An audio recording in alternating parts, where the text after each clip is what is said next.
Hello and welcome to another chapter of Tales of Vardin on To Be Diced Adventure. Let's see who we've got playing today. Let's just start there at the bottom and work our way up, switching it up. Who at the bottom? Like, At the bottom, that's you. oh, hello. Okay. Start at the bomb. Now we here. Damn it. We're not here yet. We're still at the bottom. We'll get We're there. working up. All right. Well, hello. My name is Taylor, also known as Nerdy Pinup Girl on most social media platforms, mainly active on the TikToks and Instagram. If you like special effects makeup, D&D characters, smashable monsters, and just cosplay stuff in general for just any sort of weird shit, feel free to follow me. I today am playing the wonderful and fabulous Grendel Fialova, the 7-foot tall half-orc barbarian raised by halflings, who is on the endless search for her goth girlfriend Helene, who was taken from her. And on to this handsome fella over here. Absolutely. Oh, hi, that's me. Shut up! I'm talking to you. I'm kidding. You were also handsome, Tarzan.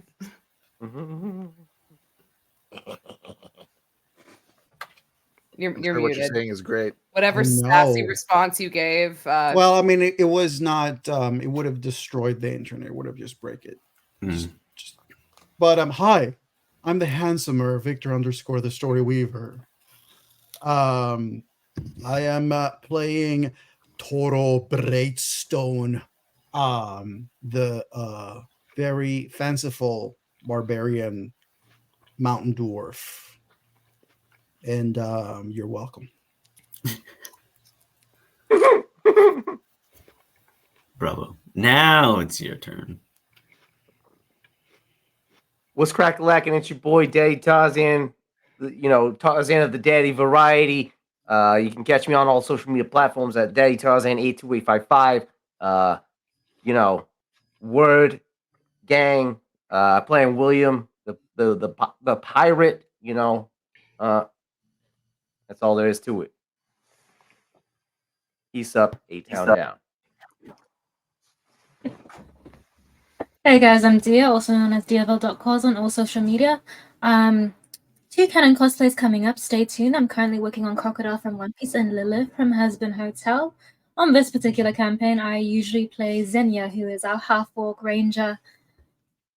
Apparently the chosen one of the dark side. We don't know what's going on. He's essentially a Pokemon master. It's great. Recently I've also been playing Luna, who is our mysterious rogue of the Myriad organization. He was a Tabaxi arcane trickster. Yeah.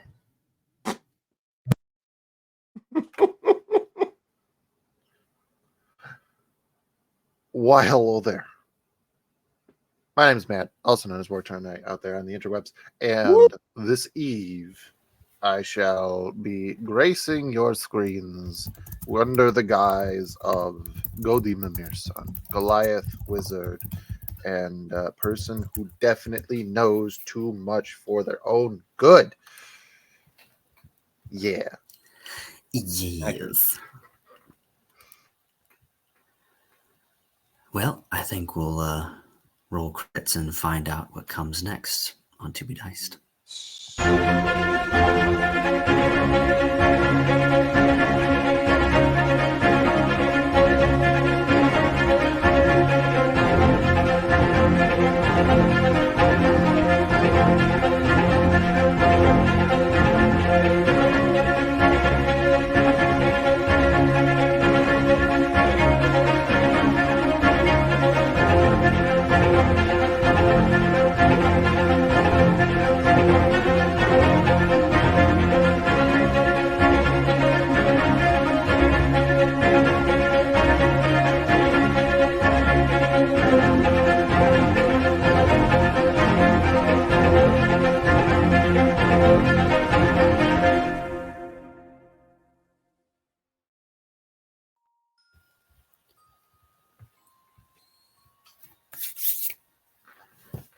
Last time, our party was beginning to get ready for their evening at Amadon Manor, a very fine home of the founder of this town of Embershard, now a bustling city many years later.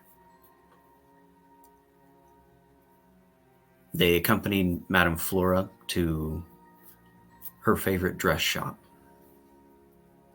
called Ceticidai, after taking measurements and discussing the different styles that everyone would like to wear to this evening's business dinner. Godi decided to get a little bit curious, and casting Detect Magic found a little bit more than I think even he was trying to find.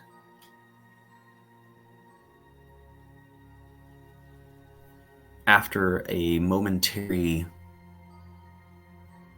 lapse into the depths of madness, the party gathered him up, went to a few other shops, gathering items, sending some messages to Grayson and Toro, to his men, to check in and see if Evan and they were okay.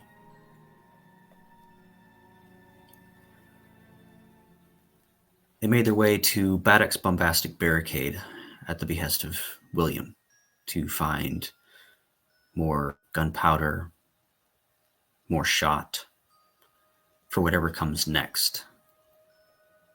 Being told by Godi that there's something missing from his keen mind. As the party is preparing themselves for whatever is to come next, in the middle of the afternoon, Godi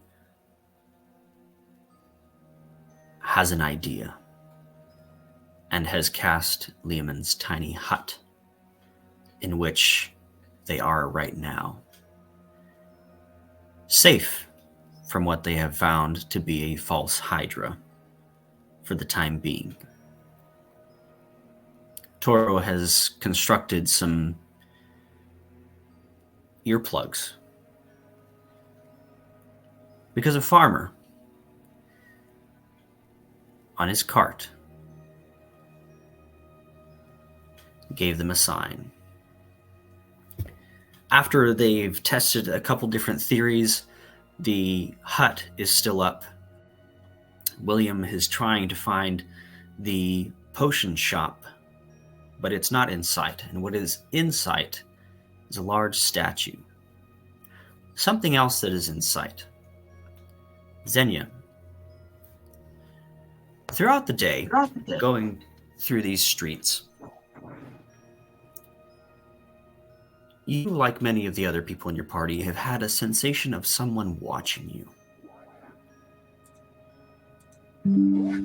And you see the person now, through the tiny hut, standing on a corner, simply leaned up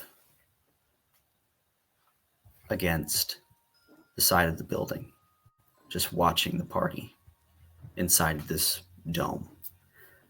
As you all are huddled and talking different theories and how to avoid this Hydra,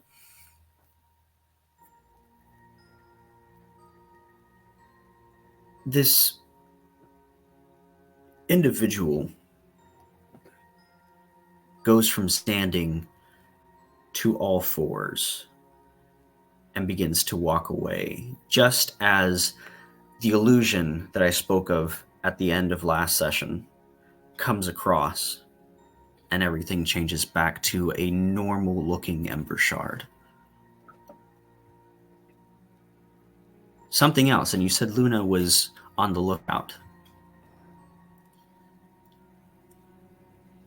There is a woman that is exiting Embershard Mine.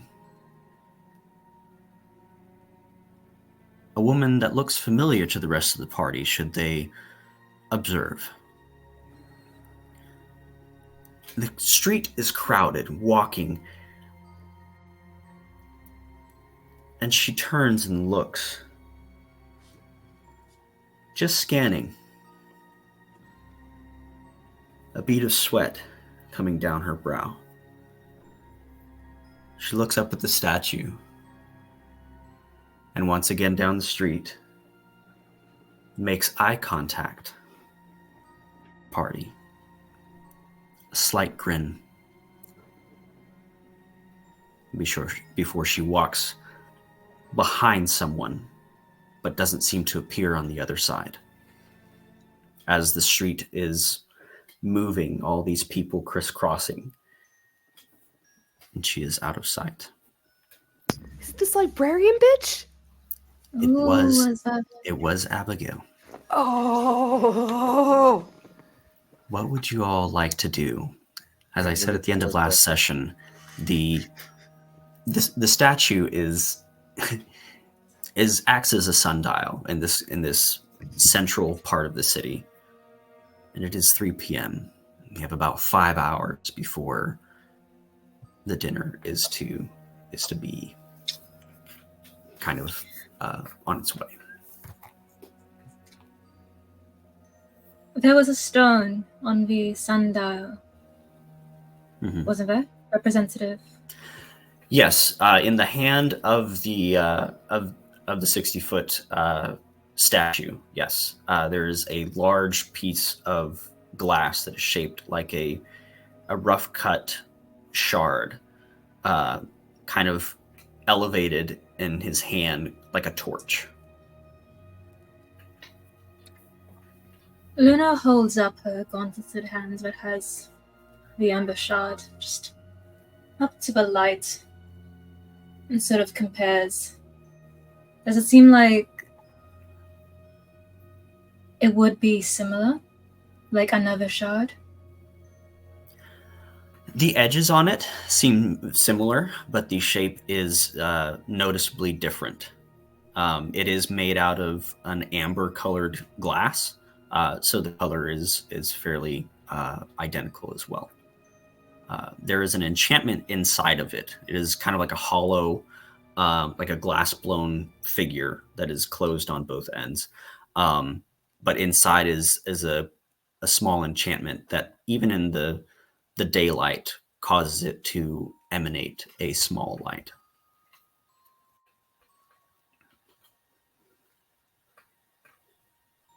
Okay. I will note that.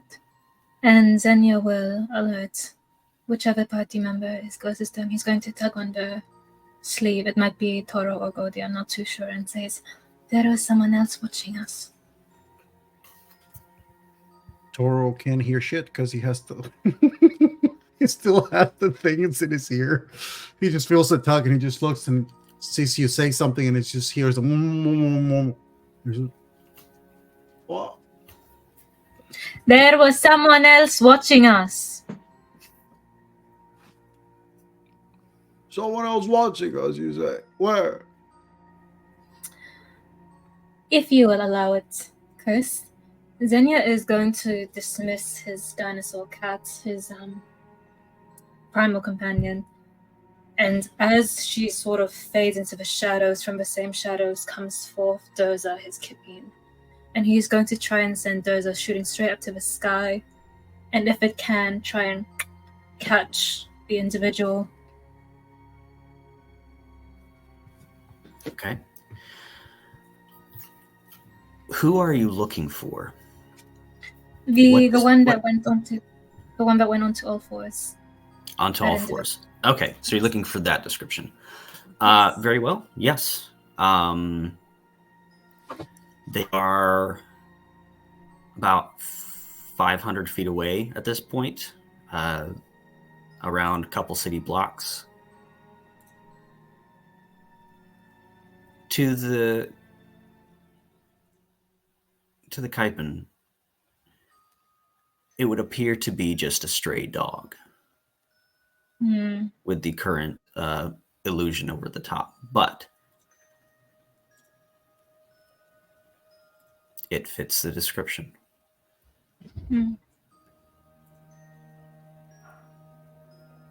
I will give apologies to the dog later if it is really a dog, but Doza has orders to Okay. pick it up. Comes and drop it swooping in out of the the cart. sky Hmm. and sweeps it up, gasps in the street. A little girl says, "No, doggy," as it just lifts up into the sky. And you want them to bring it back to you, correct? Yes. Okay. Survival of the fittest and all that. So. Very well. It has returned. And I'm going to ask Godi, since this was not a creature that was inside the hut, are they allowed to enter? Technically, no. It would only function for the creatures that were inside the hut when I cast it. Okay, very well. It can be brought outside. Yeah, it just drops it right on the outside and kind of keeps a claw on the neck of it as it's kind of struggling there. This one was following us. But that is a puppy! Grendel still has the earphones in. It was not a puppy at first. That looks like a puppy! It was not a puppy before. If not friend, why friend shaped? Grendel's gonna take the earplugs out of her ears. She goes, well, then why does it look like a puppy dog? Because it looks like it just wants pets. Okay, well, why was the puppy dog in our dreams trying to kill us in? If I recall correctly, we currently have a guard posted outside this dome, urging us to get out and move. Yes. So all of this kind of but at the screw same that guy. time. Screw that guy. and Screw the whole stone guy. Have them try to move Grendel. Seriously. They can't get to Grendel because Godi's tiny hut. Yeah. That being said, so clarification Yes. is required for me.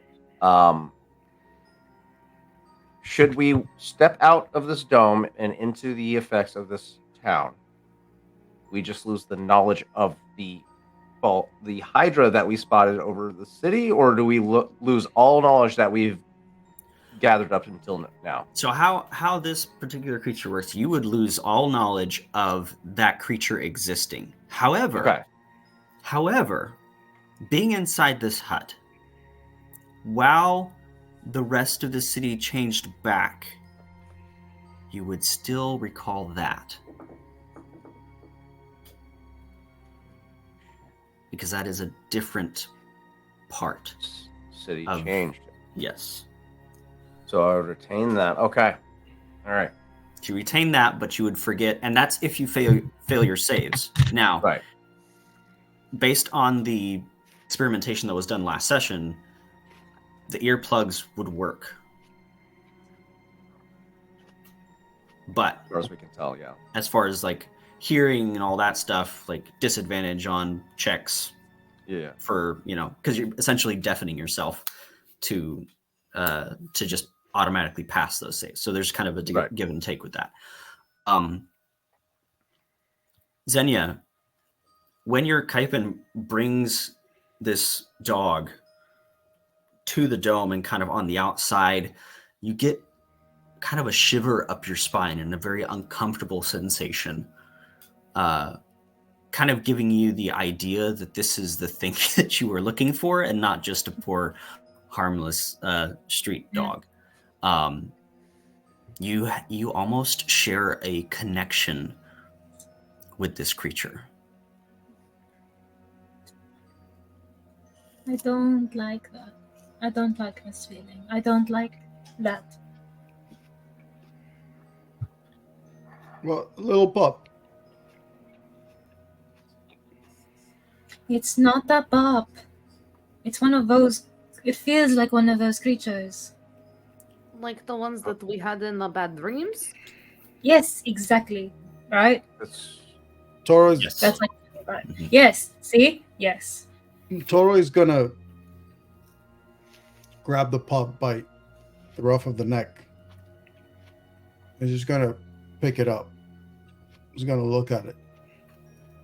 Oh, Currently outside of the bubble. it's outside? Mm-hmm. Yeah, it can't come in, unfortunately. yeah. I mean, Toro will go outside and just sort of. He has the earpieces and just grabs the thing. Just, oi, if this is not your face, yeah, how about you sort yourself?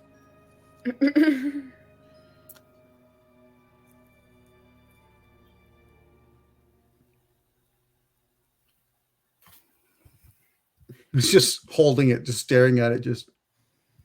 It's kind of. It doesn't look at you, Toro. Although right now you are the thing that is the most of a threat to it. It is intent on a party member inside the dome. As it's trying to just kind of look past you at Xenia. You see Toro just with the other hand just sort of grabs his head and just makes him face him. Oi, you have a problem with one of my friends here. It seems you're gonna have to talk to me first, yeah? I think the puppy likes you, Xenia. I don't like this puppy, and I never thought I would say that before. I'm sorry. At this point, a few more of the Stone Guard have come around to this side, and the one that was already there goes, "Hey, mate, a little bit more and you might be in the territory of animal cruelty, and the city has some laws about that." What's that, mate?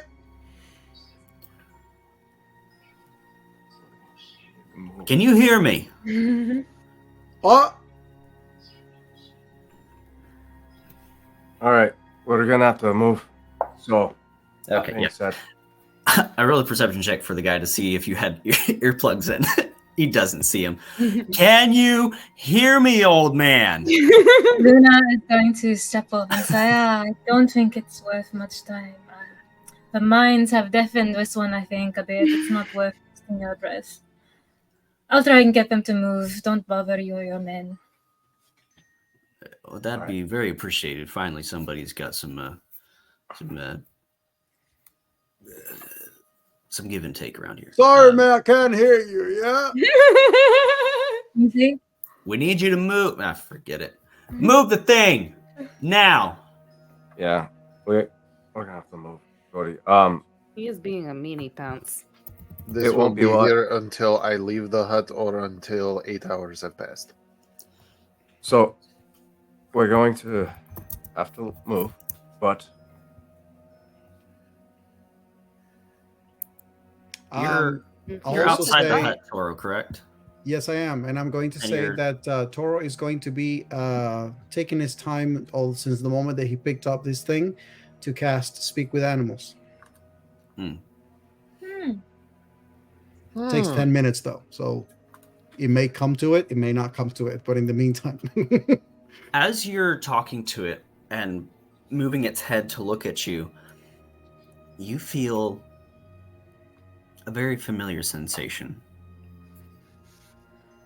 From just the other day, in the underground city of Arismora, being grappled by a tendrilled dire wolf. It's slowly moving around your leg, and while it's looking at you with a puppy dog face. What are we seeing inside the hut? Just a dog. Luna is outside the hut because she spoke to the gods. What is she seeing? Does Luna have earplugs in? Did we have enough to go around? I think so. He made Toro made for everybody. Yeah. Okay, yeah, then she would have. Okay. She was just reading the lips of the gods because that is a skill quite useful to a rogue.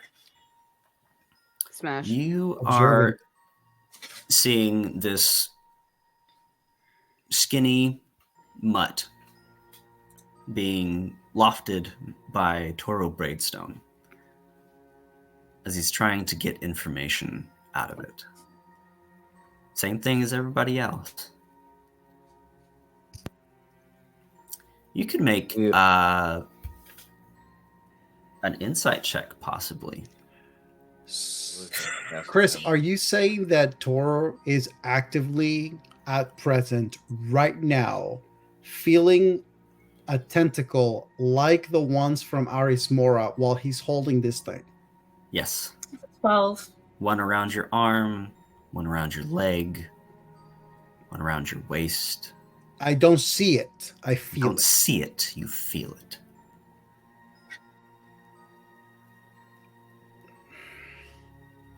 The guards Give don't me see it some- either. I Guards Give don't me see it some either. sign. Just give me a reason.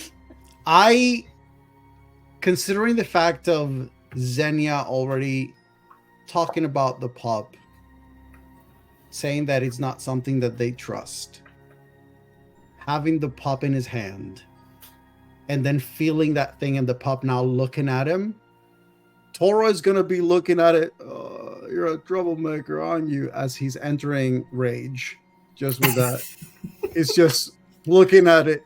It's just looking at it. You're a troublemaker, aren't you? And as he is. Oh, Lord, this is horrible. Visually, it's going to look horrible, and I hope that it changes. He's just going to reach for its face, and he's going to grab it on the side, and he's going to attempt to like move the lips to try to see its fangs to see if he notices anything out of the ordinary. It's basically like, give me a goddamn reason. While this is happening, knowing that the guard is nearby and knowing that Toro probably should have a good reason for doing this, Godi would like to cast Prestidigitation on the guard's pants to soil them. Inside, please.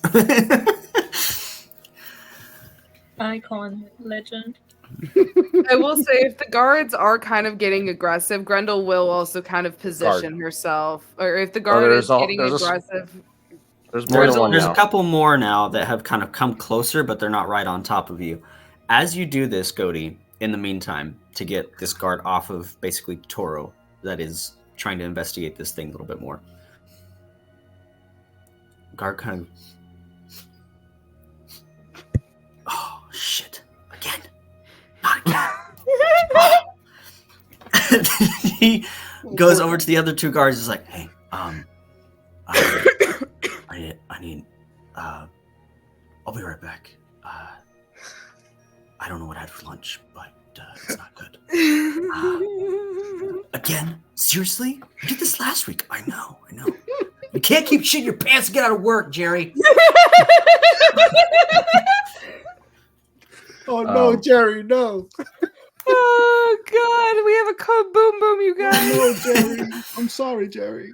So one is gone, and the other two are just kind of like talking to each other in the middle of the street and kind of looking over like, I should probably deal with that, but after this conversation. So you've got a little bit of time with that. Very, very good use of prestidigitation. I like it. As you are looking for some distinguishable, different teeth, different something, you saw this illusion ripple across Ember Shard. Mm-hmm.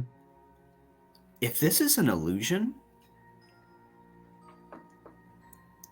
this looks, but also feels like what you're seeing. The teeth are the same teeth. And with your hand in its mouth, it's going to bite down. Yeah. Mm-hmm. This thing that I see and looks like what I see, how much does it weigh?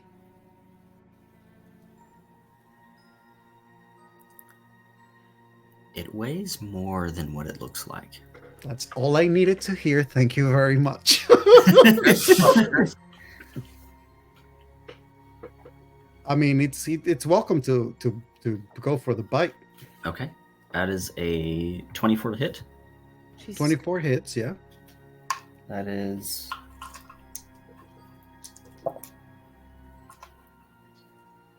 16 piercing damage, That'll be 8. and that is 5 more necrotic.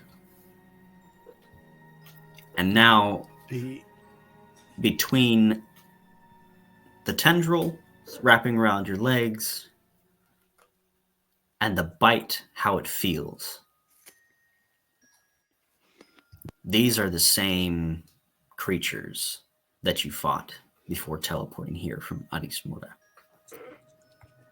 Toro has the bite, and you just see him just kind of go. He just sort of like he smiles under the like greets his teeth as he's smiling as he feels the bite, and he just goes, "Oh, I certainly was hoping I'll bump into one of y'all again." And then he just has a moment where he calls the guards and goes, "Y'all may want to look away for this one. I don't think you're going to like what's about to happen." And then with that, Toro is going to turn to look at this thing, feeling its weight.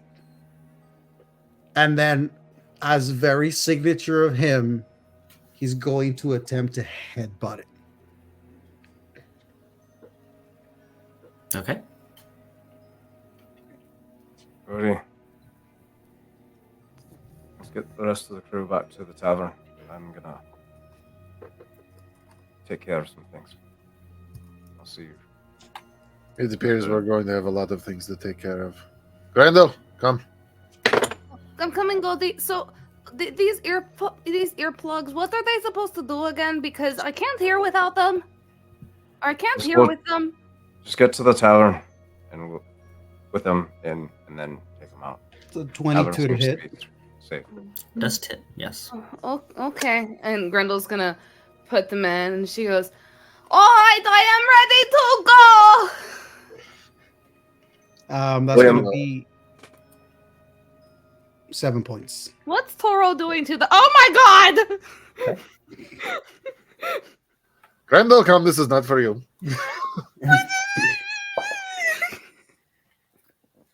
It's going to, with that, Do I get just the hit? Do I get a turn? go ahead and take your turn. If you want to do a turn, do the turn. Absolutely. Does 17 hit? 17 does not. I would say, since you have it basically in your hand, you hit it again, but it doesn't seem to recoil like it did with the first one. So you've done something to it, and it yelps a second time. Anything else?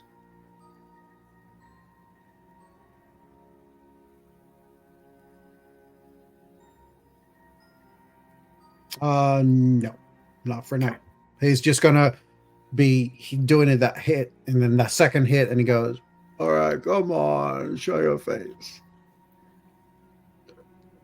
It's going to try to break away.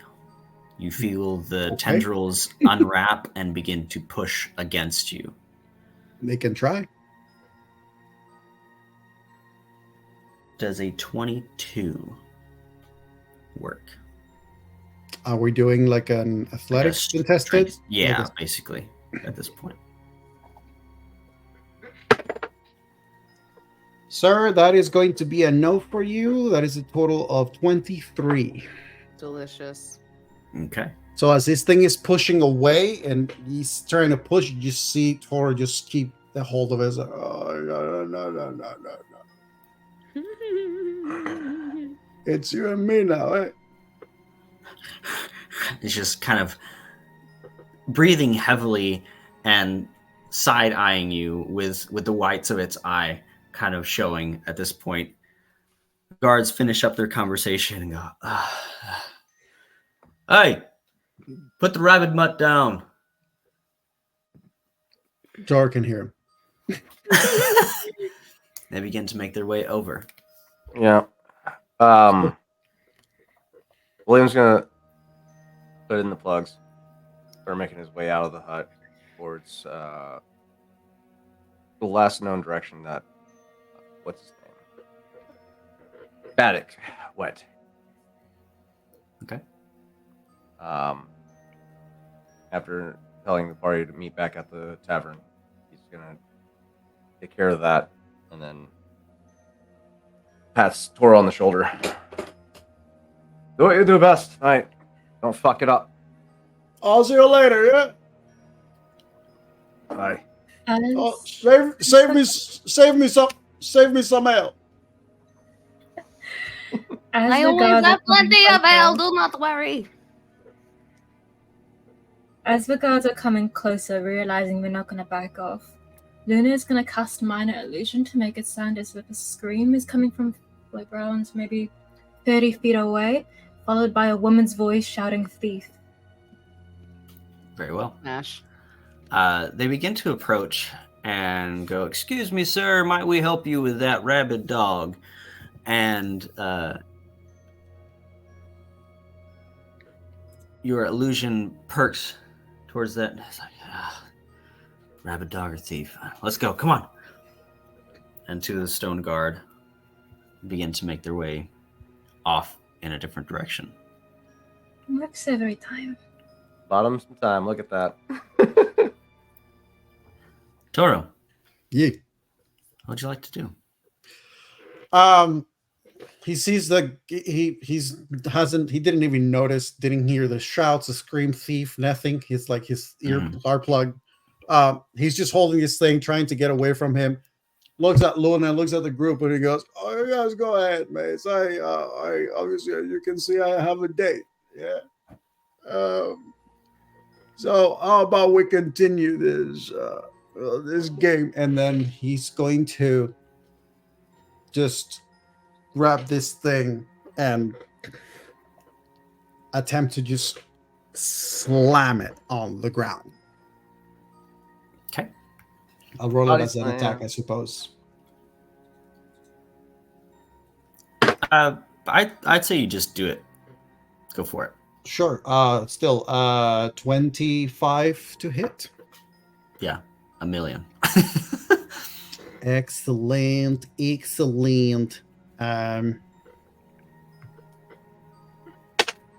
That is going to be 9 points of bludgeoning damage.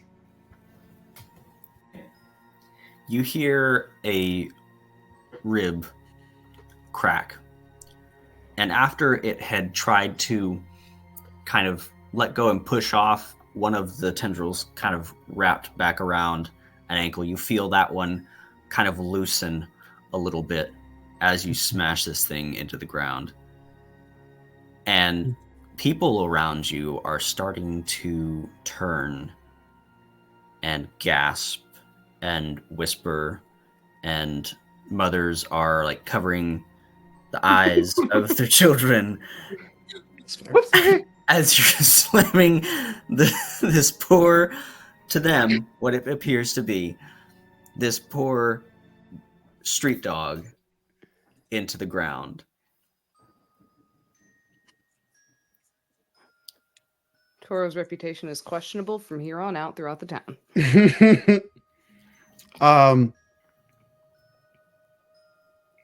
Can this thing Taurus actually, when he slams it on the ground with his hand, he's going to attempt to grapple it. Okay. So he can roll to contest my athletics. That's a 12. Yeah, that's going to be a dirty 20 for me. Delicious.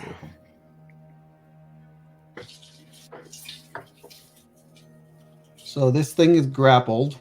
Mm-hmm. And now I have also... Do I have advantage on that? I don't think I do. I do? For a second? Wait, are you attacking recklessly, or was this for a grapple No. check? That was a grapple check. Basically, I have the Tavern Brawler feat. So when I hit them, I can use my bonus action to basically grapple. While you are raging, you have advantage on all strength-based saving throws and ability checks, including athletics check, which includes grapples and shoves. Right, not that I needed it. But yeah, not that I needed it. I was talking about the attack, because I have a second attack. Oh, only if you're attacking recklessly. No, that's going to be 24 to hit. This attack, basically, what Toro is doing at this point, those are 6 points of damage. This attack is looking more like the moment that he puts it down on the ground and it's grapple, it's just basically Toro using his strength to sort of like press on it, just like trying to keep it there and just like putting his weight on it. You don't have the grappler feat, do you? No, I chose the tavern one. Yeah, grappler feat is the one that gives you advantage on Right, yeah. on grappled targets. Tavern Brawler made most sense for Toro. Yeah. Thematically speaking. That's the feat that Clucky has. Yeah. But yeah, Toro maybe has a moment where he like looks up and notices the people around starting to look at him. But his focuses on the thing. It just kind of has a moment where, not everything is what it seems, eh? You don't fucking know. Just some senile old man beating a dog in the street. Toro is not old. That's the thing. He's not old. He's deaf as fuck right now, but he's not old. He's got old man behavior going on right now, especially the fact that I feel like you get off my line behavior. Yeah. It's a 9 and a 17 to hit. Those miss both of them. Okay. You feel this tendril kind of wrap around and try to pull you in for a bite, but you're just solid, just there, holding this thing down. I'm saying like Toro has, like at this point, it's almost like it's turned it on the ground, hand on the neck, just looking at it. It just keeps going and just like, show me your face. And then that's a nat 20.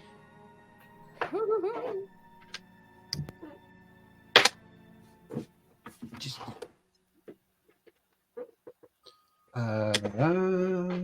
so nat 20, that's going to be 9 and 6. That is 15. Nat 20. This is literally, that strike is literally at it. He just backslaps it. He goes, show me your face. If a creature is grappled, do we get advantage on attack rolls against it? Is that how it works? I believe so. Yes. Restrained. Or if it's prone. He's got it basically down pinned. I was about to say, not because it's grappled, but because he's prone. slamming on the ground and it's prone. Yeah. 21 to hit. Absolutely, yeah. 6 more points of bludgeoning, and that's another. Show me your real face. As you hit it with the second one, you hear, and you can tell me if this is familiar or not, but a pop. As the head turns a little bit further, and then the whole thing drops. Lifeless.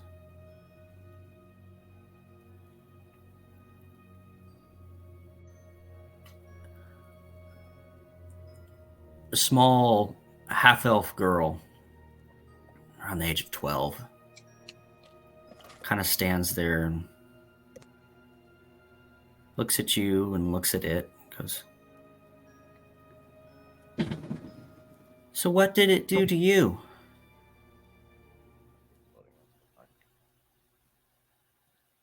Sorry, Laz. Can't hear you. You hear in your mind, what did it do to you? And I'm curious. You were asking it to show its true face. I wonder why.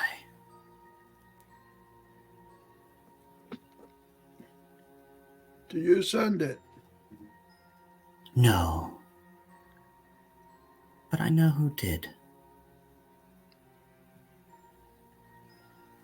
And if you're really intent on seeing its true face. She begins to walk away, and in front of you, the illusion peels away, and you see a small symbiote direwolf that you have destroyed in the middle of this street.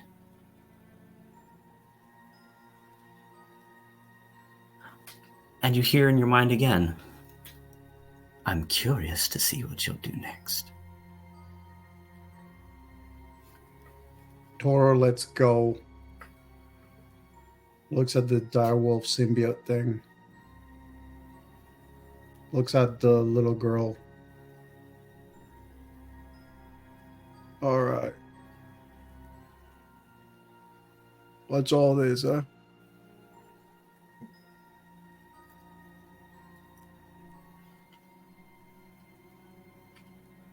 He turns around and looks at you, looks at the dog on the ground, looks at you. What's all what? And she speaks it out loud so that you can read her lips. What's all what?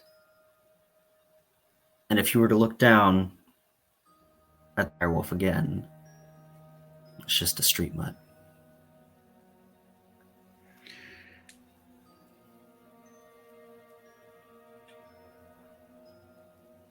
Is there Mm-hmm.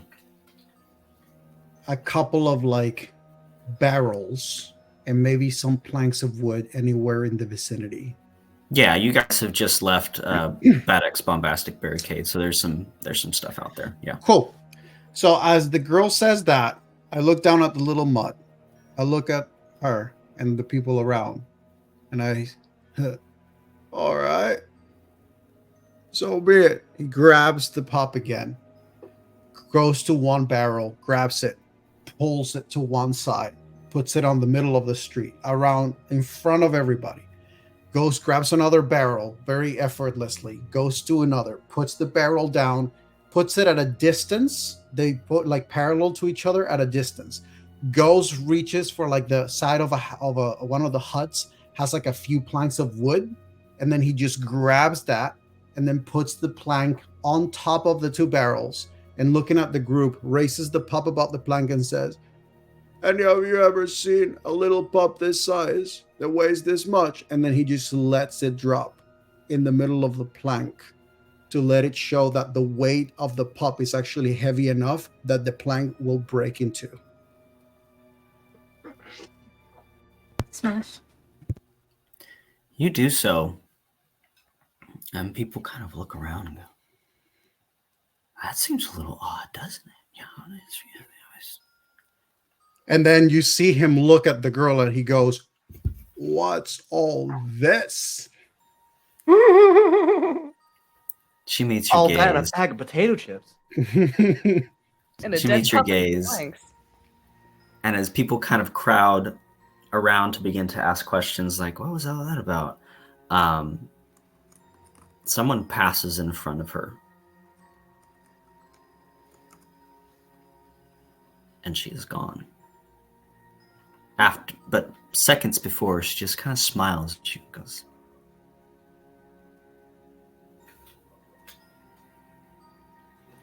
Just Toro has a moment where the girl disappears. He just looks around and goes, "Hey, bloody fucker! None of you show their goddamn bloody face. Stick for the conversation, yeah?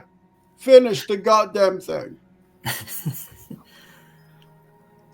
So why is this dog so heavy? What did he eat? Mate, that's you see the barrels in the plank, yeah. That's as far as my brain goes. You want something more beyond that? There's magic involved in things that I don't know much about. All I can tell you is there's a lot in this place that is not what it seems. One of the guys in the crowd goes, yeah, that's deep, bro. Right on. What? Righteous. I said that was deep. Yeah, I might be in too deep at this point. The party has gotten me involved in this. Yeah, I'm in it now. We're all in it, man. What? And he just kind of pats you on the back and goes, "Yeah, Right. Oh yeah. Yeah. You take care, yeah. And Toro's actually gonna grab the pup. Okay. And he's gonna make his way to the tavern. very well." I'd Smash. William, you Aye. you went off looking for Baddock. correct. Okay. While that is happening, William pulls out his second setting stone.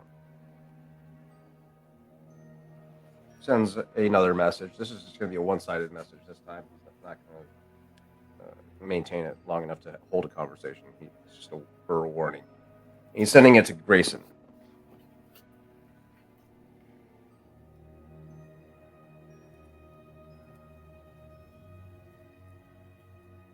I fear there's more to this town than even I realized. Protect yourself.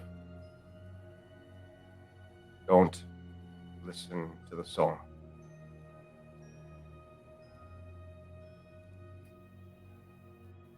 Everything will be revealed. He'll end the message with that. Okay.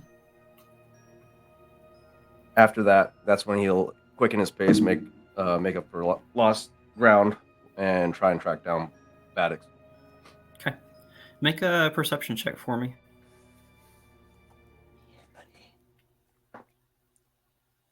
Ooh, I don't even need to use my ability for this. I guess you could use survival if you're proficient in that. But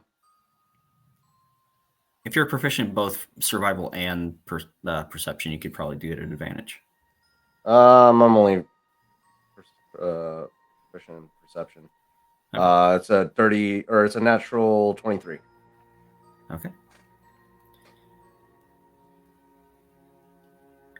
You've been through Embershard before on your way from the capital to the coast, perhaps a few times. You know how the city's kind of laid out. And the closest gate out is probably the one that he would have taken. Being someone who cares for their child and would also be in a hurry to head their direction as quick as possible, you Right. surmise that would be probably the one that he would take. And you catch up to Baddock fairly quickly. All right. Yeah, he's gonna run ahead of him, stop him in his tracks.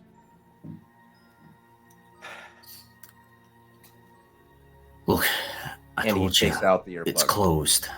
If you need something, just take it. I don't care. William pulls out the earplugs, subjecting himself to the effects once more. Yeah, make a Restore. wisdom save minus 1d4. Roll the d4. It's a 2, probably a -3, -1 maybe.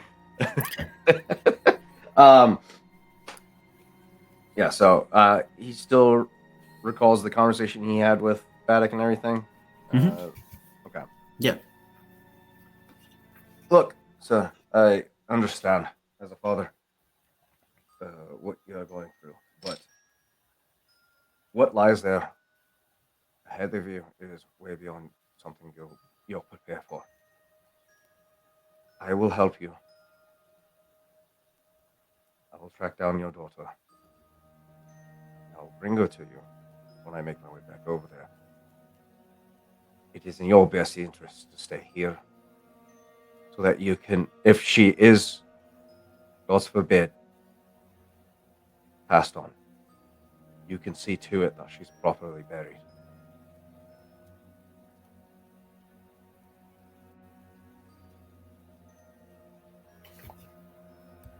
I know how hard it is to let someone else take over the protection of your of your own flesh and blood.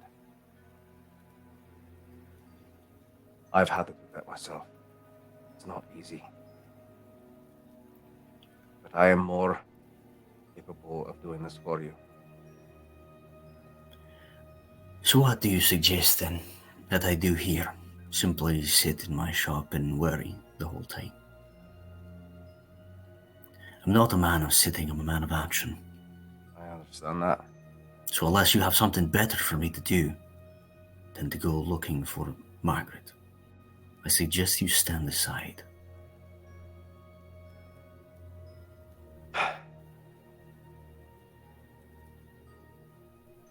We're here. Me, mates, are here to deal with a threat that came to Greenport from here. So whatever horrors that is currently faced over at Greenport, the solution is here. If you want to take your anger out on something, help us here. Help us save the rest of them. Make a persuasion check with advantage. Strongest.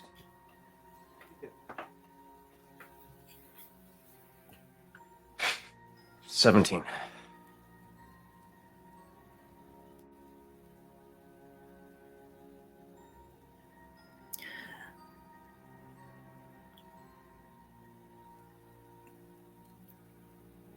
Kind of puts a hand on your arm. I don't have any anger. Not right now. I don't know what lies in Greenport. By the way you're talking, it's something pretty bad. No, right now I'm consumed with worry. There is no place for anger. I do not want to think the worst first.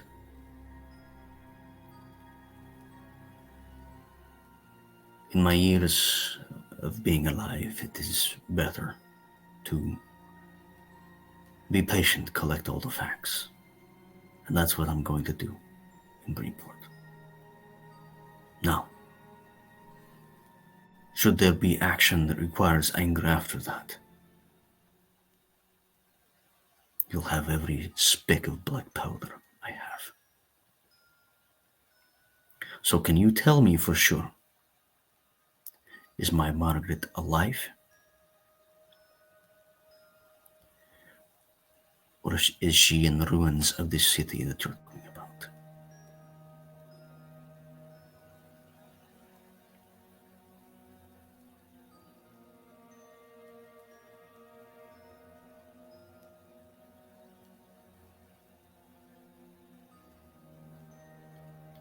I can't say for sure. And that's my answer. I honestly wish you the best with whatever endeavor you're here to fight. But without knowing all the facts, I can assume that she's dead. I can assume the worst about something and burn the whole world. And in burning the world, cause her destruction.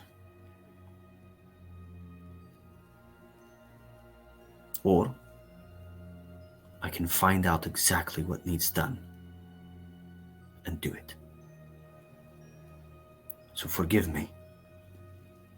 I truly wish I could help you more. But this takes precedence. Like I said, you need something from the shop. It's open. I don't care. It'll be here when I get back. And if it's not, who cares? Very well. May Celestian guard your journey. You asked for magical shot. I don't know what that is, but it sounds like probably the prismatic arcanus can help you with that portion of it. I'll look him up. Thank you. Right. Be well, friend. You as well. William, when you took the earplugs out, you heard the song momentarily. You saw the aspect of this false hydra over the rooftops farther away, and then forgot about it. But in all of this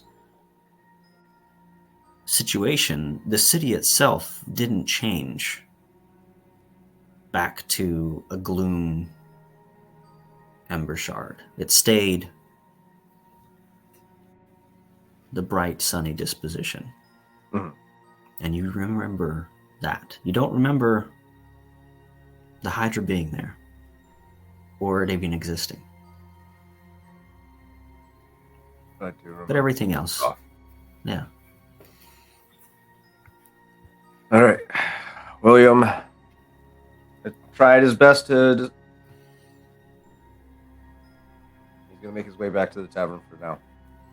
Okay. That was really close. You rolled a 17 on persuasion. He rolled an 18. Yeah. Yeah. It was so close. So I was like, man, If only. give you as much as Oh, possible. man. He's got no reason to help you, but he doesn't have any reason not to help you. So it was like, Right. yeah, it's Yeah. right there. No. It's right there. It makes sense. William wasn't able to confirm whether or not his daughter is dead or not. So Yeah. If you had confirmed that, then yeah, then absolutely. I've got anger, and where do I point it? But, right. But William um, wasn't there for that. So Yeah, it's like so hard. Anyway, Grendel, Xenia, Godi, William is making his way back to the tavern. What are you all doing at this point in time? Grendel. And Toro as well. Grendel has put her earplugs in. She is currently just following Godi because she's just kind of like, yeah, there was a big monster. The town keeps changing. I don't like change. This is confusing. So she's pretty much just like doing as she's told, keeping the earbuds in, and kind of just like probably like skipping along next to Godi, like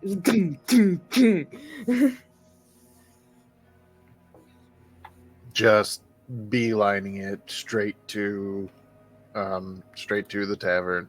Okay. No stops. No stops, no nothing. Do not Okay. pass go. Do not collect 200 gold points. Perfect. I cannot wait to pick up my dress later. Yes, you I'm sure it will be fine. Grandel Even- is so excited. So excited for this dinner party. Yes, I I'm do. excited as well. Everyone converges on the Canary Cape Tavern. And in front is a vegetable cart, mostly empty at this point, as the Furbolg farmer comes out for one more crate, pulls it off the back, emptying the back of his cart, and takes it inside. As you all enter, Madame Flora is there, taking off her gloves. Hello! That she just got back. Oh, hello, my darlings. Did you have a good day shopping around Embershard? What did you say? Oh, my goodness. Remy, Again, she has flowers sticking out of her ears. yeah, Flowers on the little You- earplug. you have something. She got flower ear. It's a very typical condition amongst certain orcs. Upon walking in and seeing the farmer, does he still have his earbuds in? No. As you walk in, William, as you cross the threshold, you kind of get a wave of nauseous for a moment before it passes. and you're fine. The Furbolg sets down his last crate of vegetables on the counter and turns around. Oh, hello there. How you doing? I saw you out and about town. Hi. How? What's with the earplugs? Oh, that's a little trick there I learned a long time ago. I live right on the other side of the hill. I'm the priest of Letha at the temple over there. Temple's just fancy word for my farm. Yeah. I bring vegetables and food anytime I can. Resupply Remy here with stuff, and yeah. What are the earplugs for? Oh, the big old snaky thing. Sings a horrible song. Terrible. Put those in, you can't really hear it. And I see it every time I come in town, and I can actually see it from my farm sometimes. So yeah, that's they only work for a little bit though. After a while, you can still hear the song, the little vibrations, and eventually they'll work your way right into your head, and man, after that you're a goner. Hydra. The plugs only work for so long. Right? Yeah. I'd probably say 3-4 hours tops. I wouldn't push it past that. Yeah. How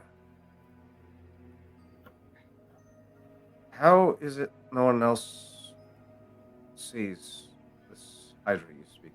Oh, I tried. I tried a lot. Nobody ever comes over to the Temple of Letha anymore. But every once in a while, I get a traveler or two, and I try to tell them, nope, that Timber Shard, that's not the way to go. You gotta go around. Nope.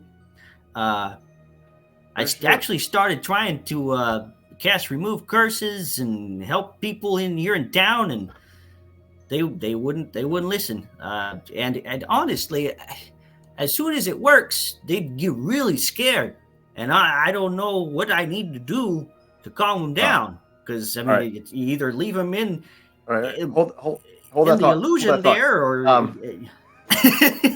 By the way, name's Killian Lowe. How you doing? Nice to meet you, Killian.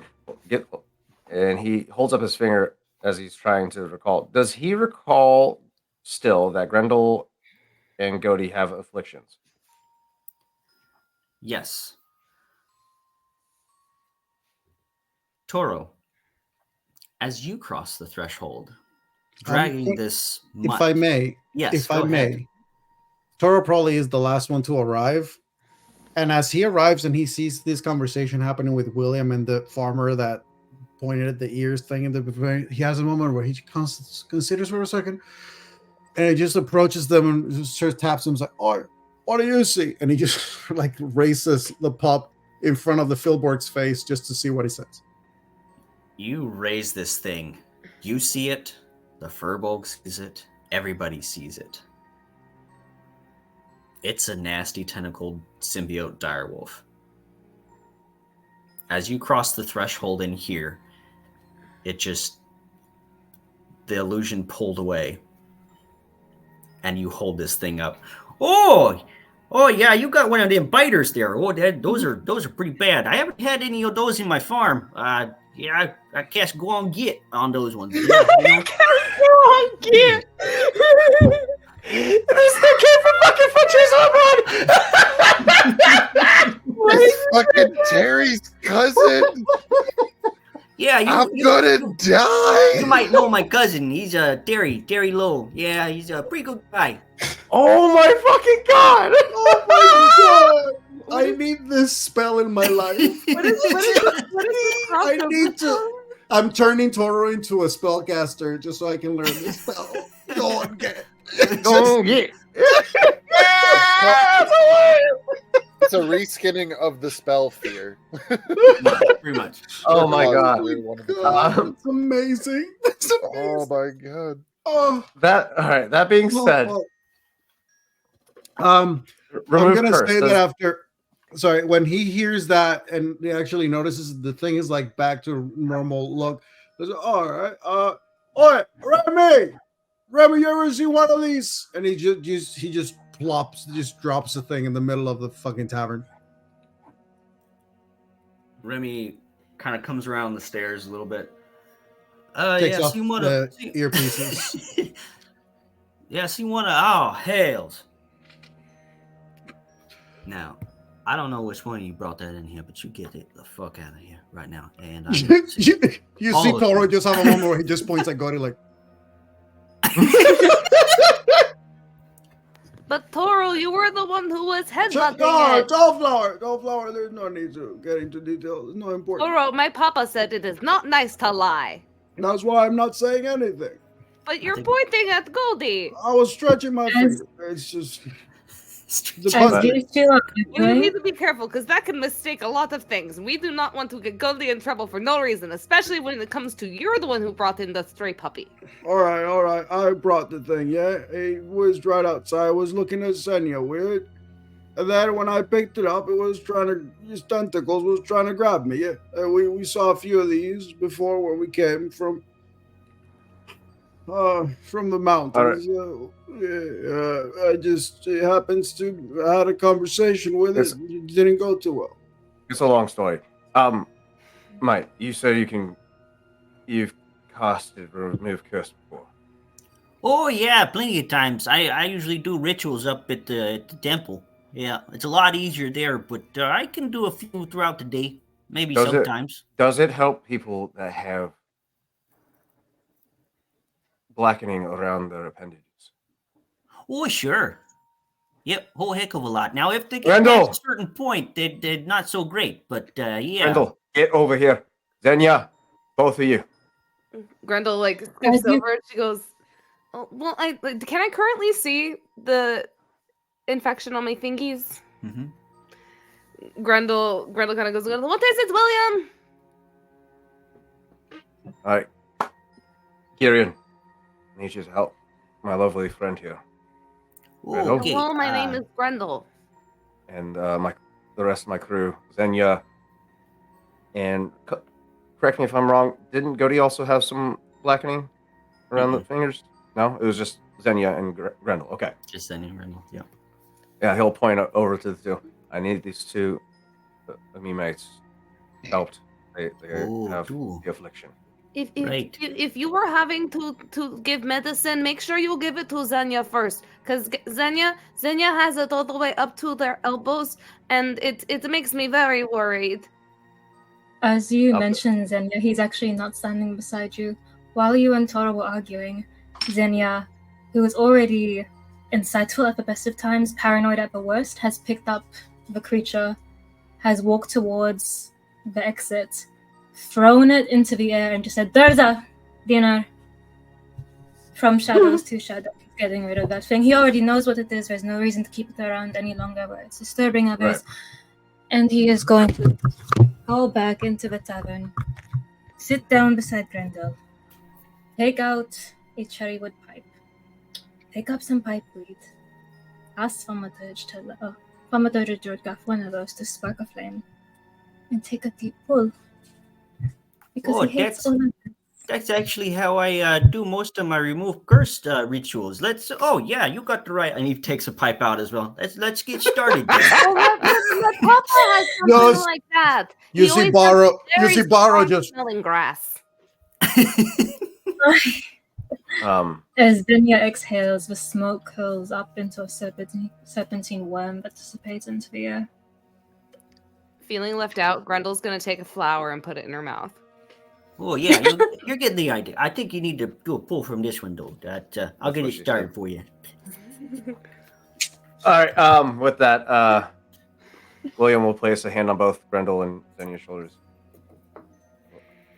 You two are in great hands. I'll see you downstairs.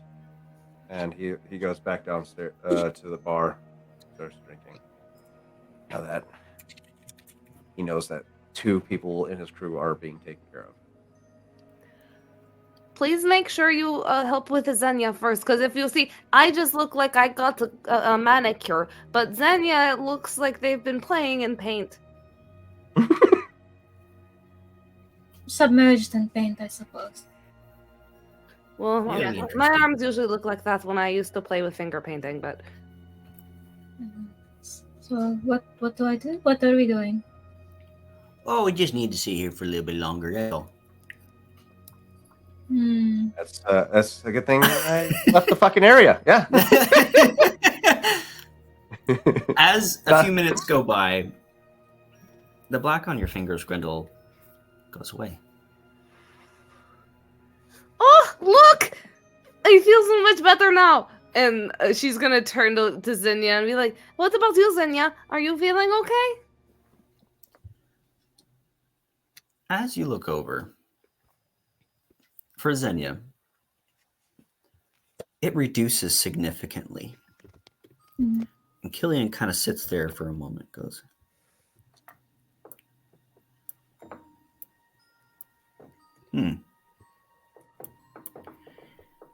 Well, it worked, but you got something else going on there. Yeah, I figured. Xenia says in a very resigned tone. They seem to like me, and not in a way that is comfortable. Actually, this much attention on myself sort of makes me want to cry. I don't enjoy it. But thank you for your help, anyways. Well, there might be something I can do for you. Let's see. Maybe you should smoke some more of the smelly stuff. I mean, if you want to enjoy it, that's fine with me, but it's not going to really fix much more of anything. What your friend here has got going on has more to do with transformative biology, let's say. Formative. Something that goes a little bit deeper than my magics can kind of touch there. Unfortunately, I'll try to do something because that. Well, I do That's not not good. know what biology is. I only know what herbology is, but So Hey, that's a good start. Grendel, think about it this way: it's when a duckling turns into a swan.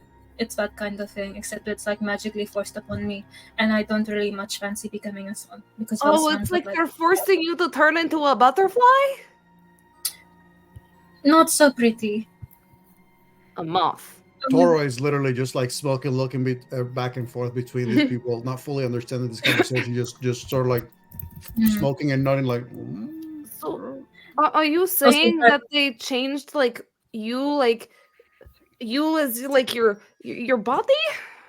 So I think they were trying to, because I remember when I was separated away from you, there was multiple attempts. They were saying they were experimenting. So experimenting, that means they have made multiple attempts to do something, like you try multiple times to grow a flower, but the flower doesn't grow because you don't have the right conditions to grow it properly.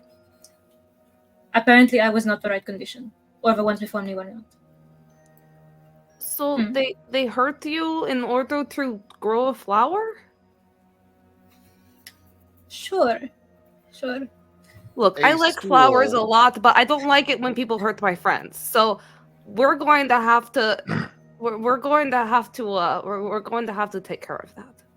A chair is placed rather abruptly next to Xenia as Godi sits down, pulls out his book and ink pen, sits down and goes, "You no longer have to explain it in terms Grendel needs to understand. You can tell me what happened."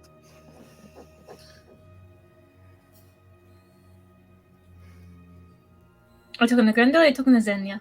Talking to Xenia, because you were just like, "Oh, hey, I got experimented on," and then had to do allegory for Grendel, and Godi wants a full debriefing. I thought I didn't get much of a chance to tell you. Honestly, I didn't want to think about it. Where to begin? Takes another drag of his pipe, and when he blows it out, this time a chimera appears and just runs across the air before disappearing. Okay, so do you recall when I told you I left Amadon Manor? Yes? That was sort of the tail end of what happened to me. Myself and Rico managed to get out of a few others. Before that, when I first woke up, it was like I was submerged in some sort of pod of some sort. And I could hear the voice of that Strickland, the white-haired elf fellow who I said was like the butler. I found out later. He was the one talking about experiments of all sorts, about how two before me were failures, and then I was promising because I had some abyssal tie or abyssal like affiliation or something already. Yeah, I don't think they intended for me to wake up in that pod. It just so happens that I woke up and I decided I no longer wanted to be in that pod. So then I summoned one of my creatures and had them smash it open. And Well, that it is how I sounds got like it. if they kept you in a pod, they were trying to grow you like a green bean, not a flower. Well, while this is fascinating, this does bring me to ask a question. Abyssal. You know I speak Abyssal. You know I communicate with my shadow creatures. I can speak many languages, but that does not make me as from whatever plane they come from. It comes naturally to me. It's most creatures who are misunderstood tend to be from the shadowy realms or from the Underdark. They're not treated so kindly, and there's less research upon them. So it only made sense for me to go where others dare not, so then we can recover more information about them. And then with more information, people get less scared. And when people are less scared, we have more understanding. I like this I kid. don't know if I don't know if scared is a term that I would use to describe what I am feeling at the moment. Perhaps concern, as you are saying you have some ties to the abyss, which these individuals said is helping for you, being one of their experiments. And Vorak Ball is, as far as we know, in the abyss.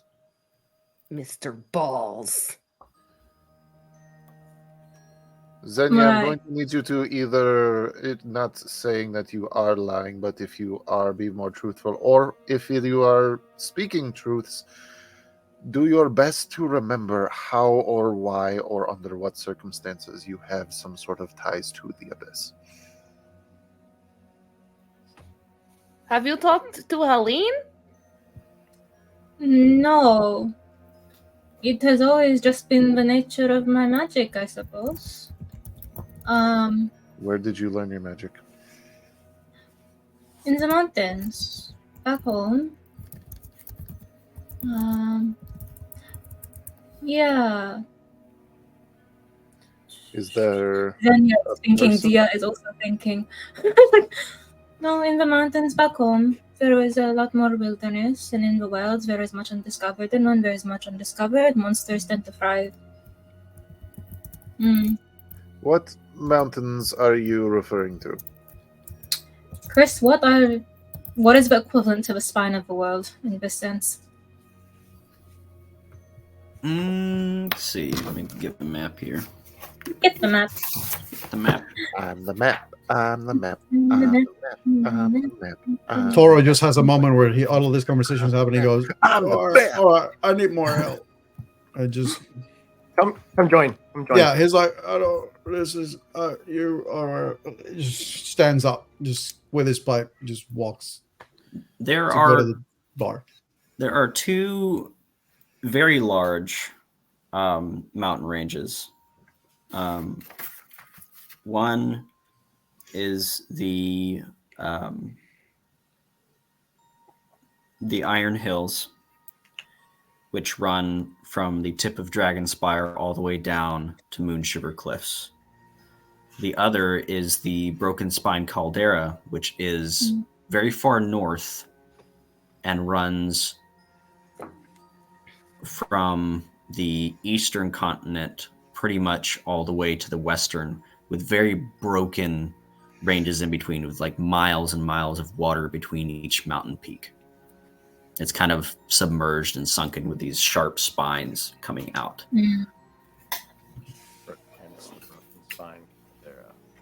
I think in this circumstance, it would make sense to say the Iron Hills because his surname is Ironside, coming from Mumdork clan. And that was the Yeah. one, Chris, that you said extended the southern portion to the cliffs of Moonshiver. Yes, from the northern part of this continent, pretty much all the way east, and then wraps around down further south. And Xenia shares this information? Hmm. Cool! Hey! His Majesty Lord DM! Mhm. Since Godi spent most of his time studying in the Moonshiver Cliffs, anything abyssal in nature in that area that he would know about?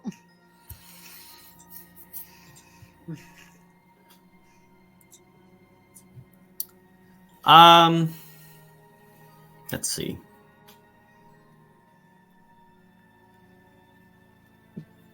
Because right now the story seems like Xenia had a Disney princess moment of wandering into the forest, and then like the awesome magical forest creatures found them, and like it just hit it off. It just turns out that these creatures are from the depths of hell, and it was Gosh. just turned out okay for them. Yeah. That makes sense, doesn't it? Considering how Xenia is. There is DS broken. Oh, boy. having read Horatio's Guide, there would be a suspected arcane portal that was long closed in the Iron Hills that is now supposedly guarded by the giants that live in the northern part of those hills. Sealed very long ago. Horatio actually has in the book detailed drawing of the wall that it was part of, or said to be a part of, theoretically, with detailed mapping of all of that area, and then kind of notes as well on the giant culture there, and that particular excavation in Iron Hills. But if it was at one point, it is now dormant. Dormant. Of course it's dormant.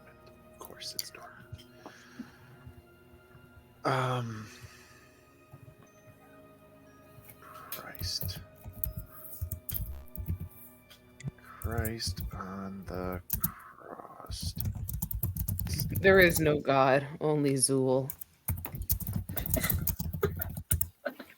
Around that time, Killian goes, "Well, I should probably get going. Got to get back before sundown." So he kind of takes one more draw from his pipe and goes,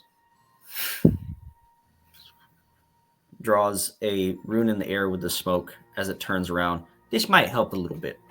And casts non-detection on Xenia. Those little pesky buggers shouldn't be finding you anytime soon. Just make sure that you're inside in the next 8 hours. Inside. Okay. Oh, in here, yeah, at least. Oh, okay. Well, I can... it's a pleasure meeting you all. It was a pleasure meeting you as well, Mr. Nice Man. Thank you so much. I'm not sure how much you know. You seem to know quite a bit there, young man. Whatever is in the process of transforming you, usually if you kill the thing that started it, should take care of it. Good to know. Like No guarantee, Well- but hey, that's it's better than turning into one of the vampires, things. Whatever. Yeah. zombies. Prescription from Dr. Lowe. Murder. Kill them all. Well, fine. Whoever gave you this plague, and just fucking kill him. Luna is entirely because she says, "Oh, is whatever I could tell you first." Some device. As Killian's making his way out, William will stop him one last time and get a direction, or get him to point out on his map where his farm / church Temple. temple Yeah. resides. It's about 5 miles outside of town. Yeah. Like right on the other side of the crest of the pass. Yeah, he's piqued my interest. I want to know more. But yeah, with that, after getting that information, turns to Toro. He's just fucking drinking. Goes through him like water, literally.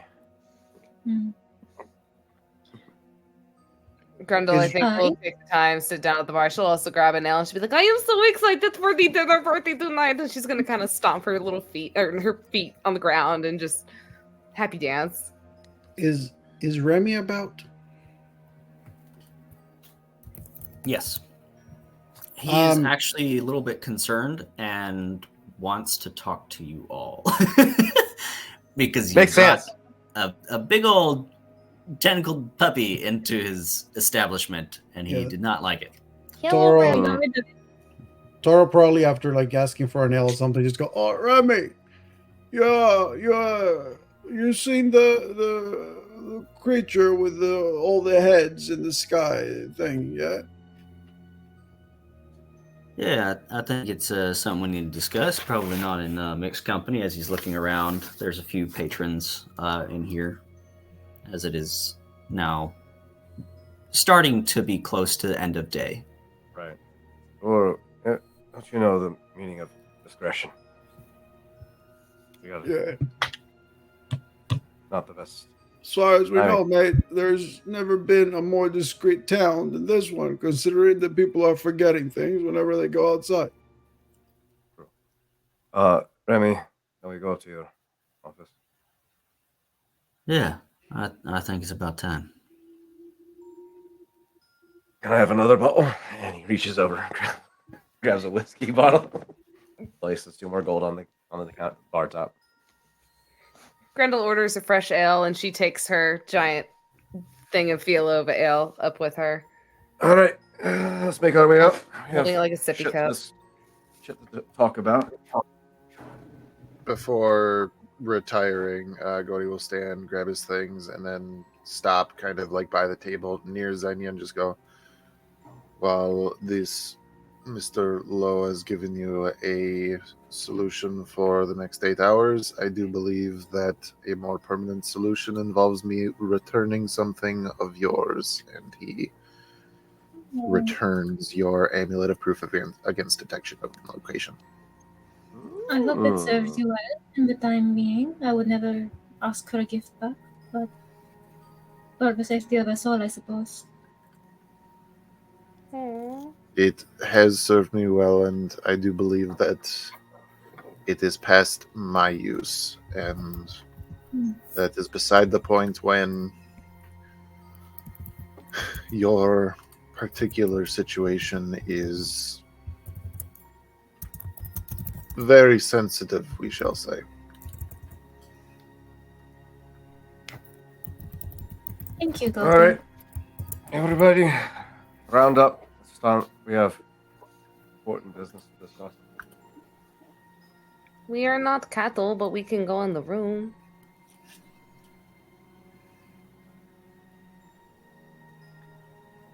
William will take point and make his way upstairs to the private office of Remy LeBeau.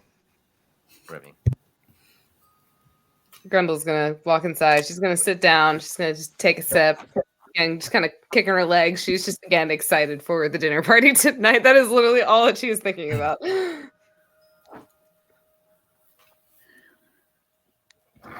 Remy sits down. He looks tired. So, you've discovered kind of what our quaint little city is up to right now, based on you dragging that Bissell dog in my establishment. Sorry about that, mate. How is it that you have protections against this? But whatever the fuck is out there in here.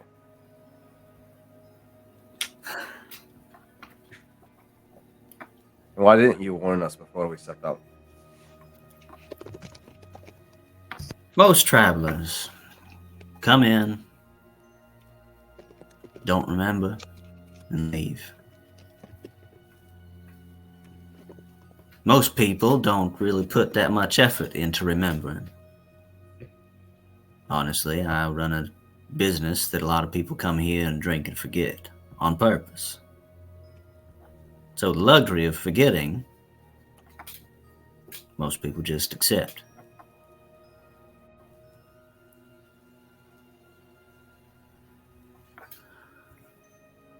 For a long time now,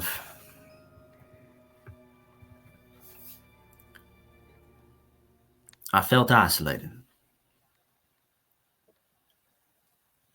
I'm part of a bigger network that pulls threads across this nation.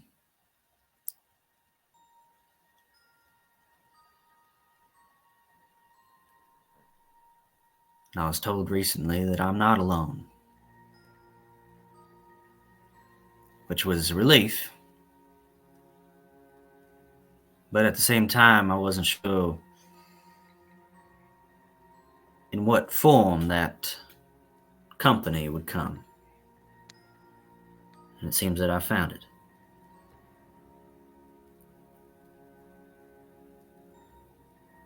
My organization had a fairly large footprint in this city, and one by one they've gone missing, turned up dead, or been cut off completely from communication. Usually we have no issue in communicating, no matter what sort of boundaries there may come or go.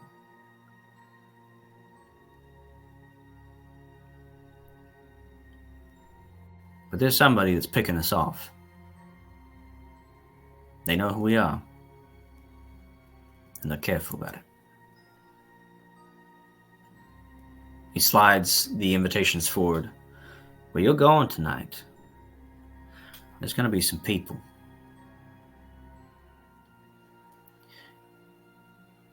You need to watch out for one.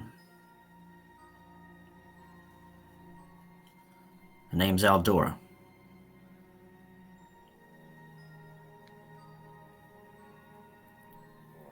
She's assistant to the governor. Secretary of sort.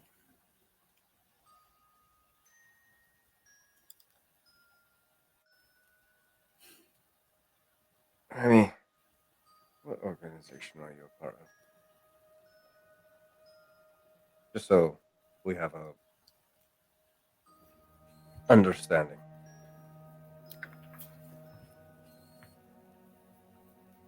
Just a name.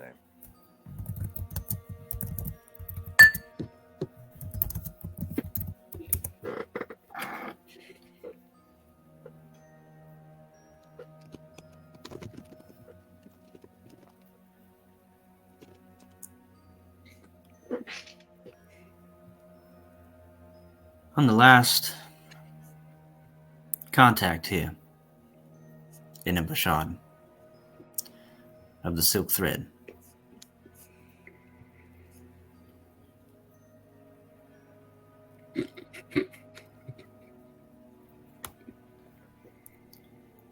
You asked how I keep everything inside the way it is.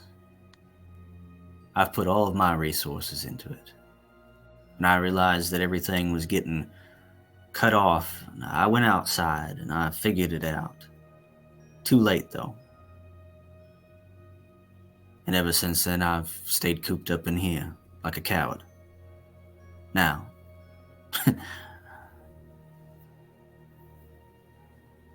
for my ego, not proud of it. But it's the only way that I've survived. Me and Madame Flora use every inch of what we know, every inch of magic, every sort of protection spell there is on this place 24/7. If it's not her singing her songs and putting up barriers, It's me, walking the perimeter, doing incantations, under my breath, in between drinks, and talking to customers. We're the ones keeping this place safe. That sounds like a lot of hard work. No wonder you look so sleepy. We've been at this for about 6 months. That is a lot of whooshing.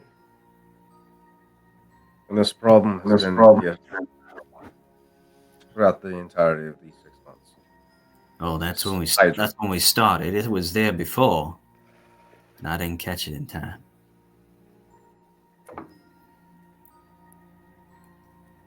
Do you know why this all started? Or did it just show up?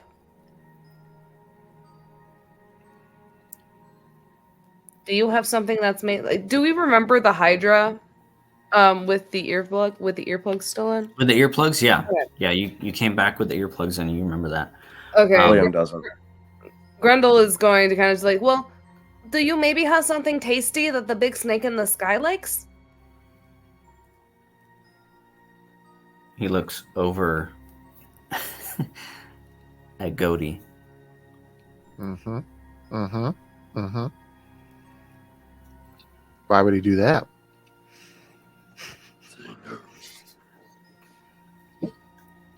I'm not sure.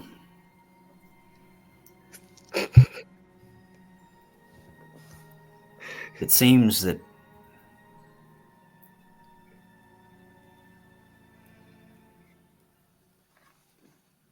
they're after whatever magic lies here. It all started with the collapse of Embershard. It was a large cave-in, and ever since then, things have been different. How long ago was this cave in? It's about 8 months now.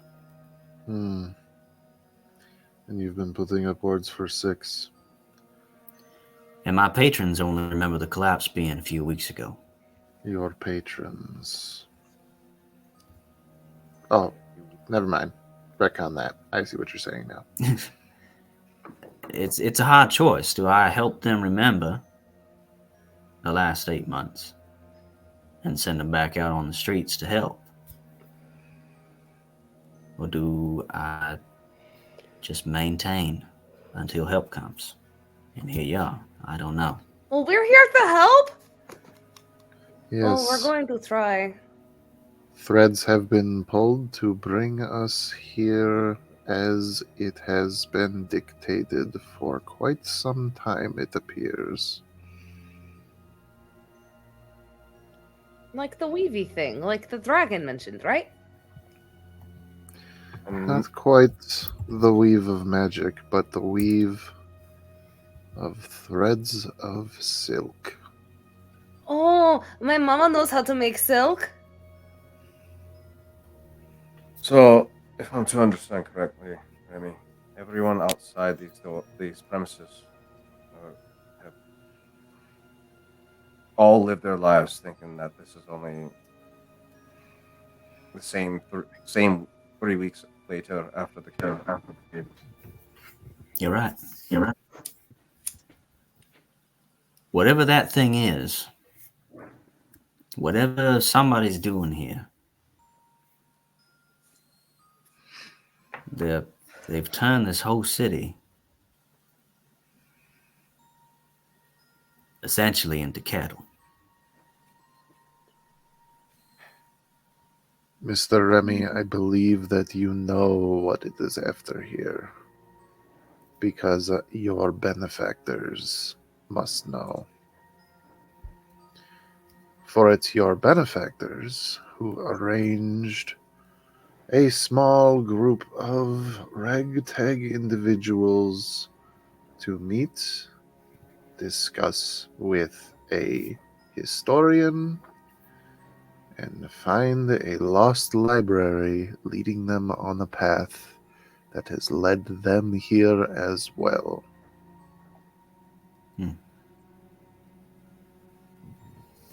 You say that this began with the collapse of the mine. I tell you that it began with the founding of this town. What is the name of this town? Emishad. And if you say it slightly different, it becomes Amber Shard. And I place the Sea King's Fang on the desk. It's like a play on words. Is Luna here? Yeah. You do also have quite the statue rating a sundial in which there is a piece of amber glass shining through it. And remind me, who is that statue of again? That's Lord Fagan Amadon. And he always wears that. It's a lot smaller than what it is in his statue, and it's usually just one right here. He has an amber shard on his chest. Word has it was found about 300 years after the mine was established. Does Zenya recall seeing something like that when they encountered each other? No, he was in like His night, clothes. yeah, night robes. That's better. No, that makes sense. He did not have it on him when I saw. Then again, it looked like he was getting ready for bed. So... You'll probably see it on him tonight. He always wears it. Indeed, I shall. I have never been more interested in a dinner party than I am right now. Dinner party! Yeah, Toro's drinking, and he goes, "You probably feel happy about the fact of the clothing that I helped you pick, yeah." Absolutely. The fabric is so pretty, and I'm definitely going to save some to make something for my Helene when I find He's her. gonna hold up a hand to Grendel and Toro and be William like, as well. "Don't spoil the moment."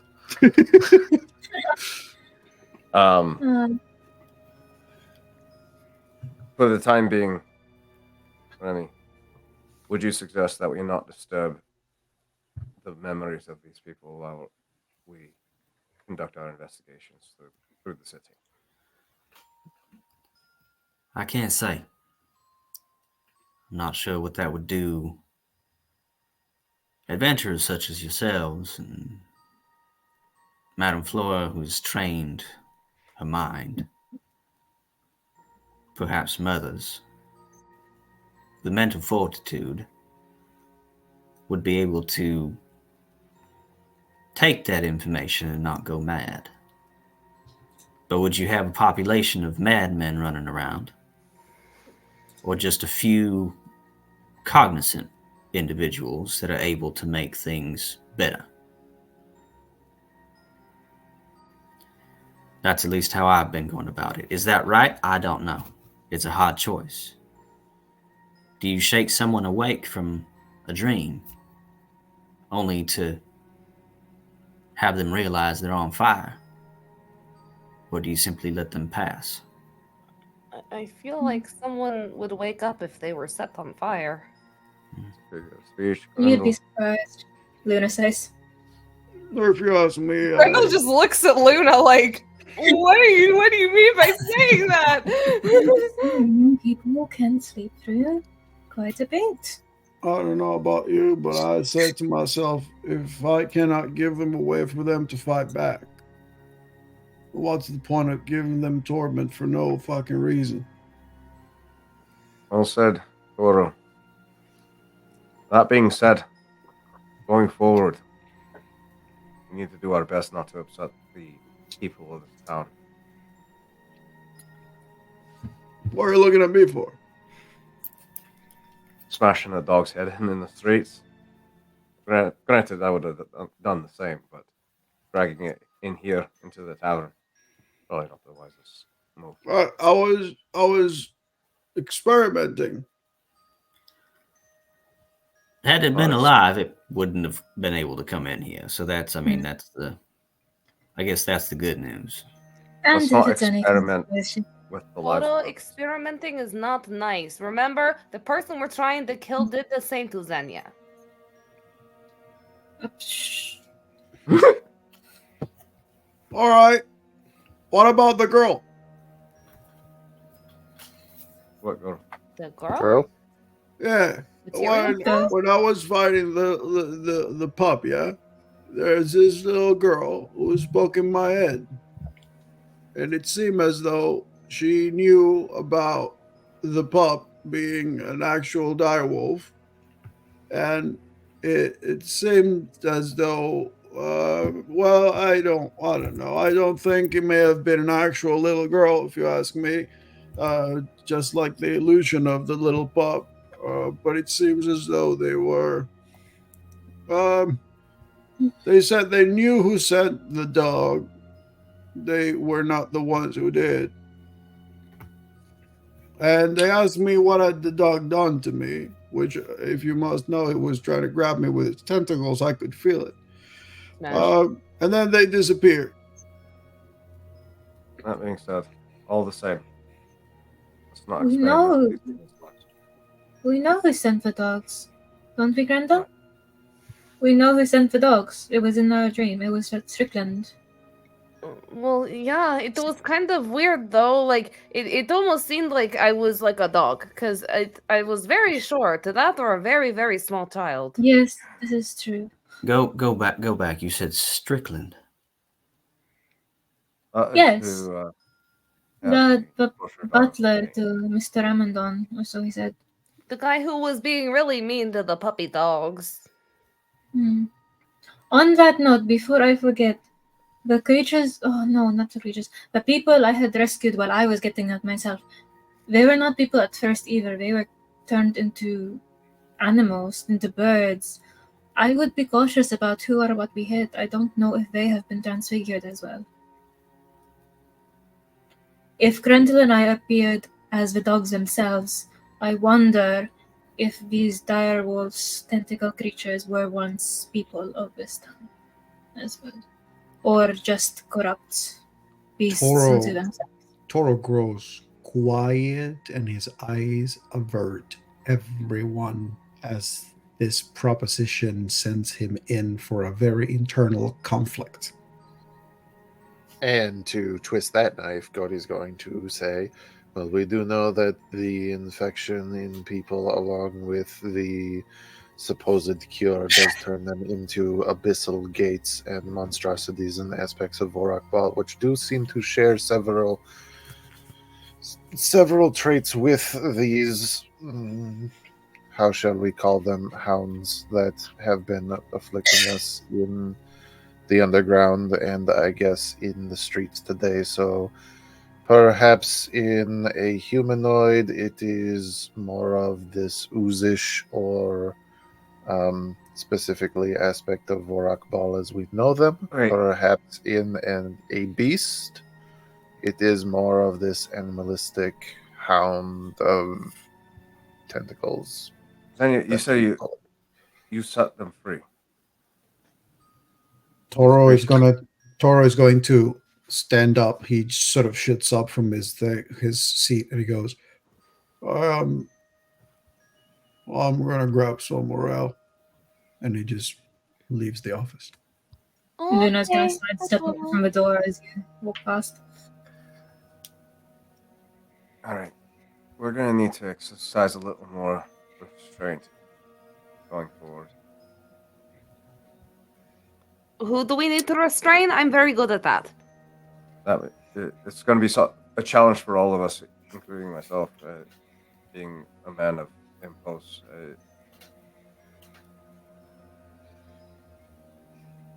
Our next steps going forward have to be carefully calculated.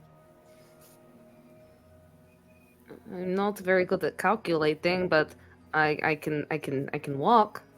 You can follow Mr. Remy, you mentioned you knew Strickland's name. It's You seem familiar. Lord Fagan's Lord Fagan's butler. And the city's head doctor. Oh, I don't trust him. Fagan's brother's the head doctor of the fucking city? I don't like. He'll be at the dinner. Try to see if there's anything different about him. If he did send these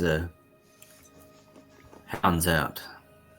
All right, Remy, I'm gonna need you to spill everything you know. Any other persons of interest that we need to investigate? Any anomalies within the city that stand out? What's there now that wasn't there before? Anything and everything that you can think of, we need to know before we leave these doors. One thing that I do recollect is Lord Fagan used to walk the streets of the city every day. You'd see him. Every day. And I haven't seen him since the collapse of mine. All right, that's one. Anything pop up before in the city that wasn't there before? Only thing recently is the city council passed the statue of Lord Fagan Amadon. That's newly erected. Yeah, the face isn't finished on it yet. They've got a couple more days on it, but in the last 30 days, they did some quick work on that. Was that before or after the collapse of the mine? Well, it was after. Yeah, that's 30 days my time. 30. And the people of this town recall the statue being built? Mm-hmm. Or do they... Okay. All right. Yeah, it was proposed to honor the founder of Embershard after 900 years. Any significance to that the placement of that statue? Is it in the center of town? It's the exact center of the city. At night, it's not finished yet, but at night it lights up a good half of the city with that amber shard. Now that I say that, Goldie, like that, yeah. Amber shard, amber shard. Huh.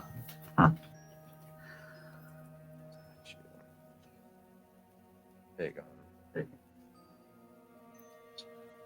Other than that, everybody else seems pretty normal. They got the banker, the warden. They'll be there as well, but shouldn't have too much trouble with them. No change into the behavior of the city guard? Not that I can tell.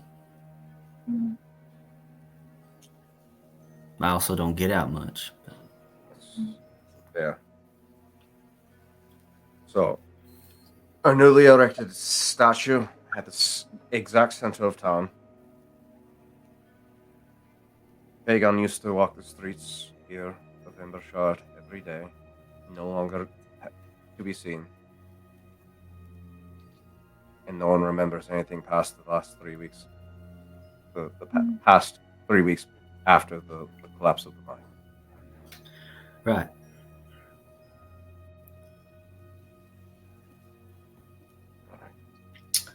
Question, Chris. Would Luna know whether any communications of Embershard from the Myriad have gone dark in recent weeks? Is that something that had been brought up as a concern or just as a it's only been 3 weeks type thing?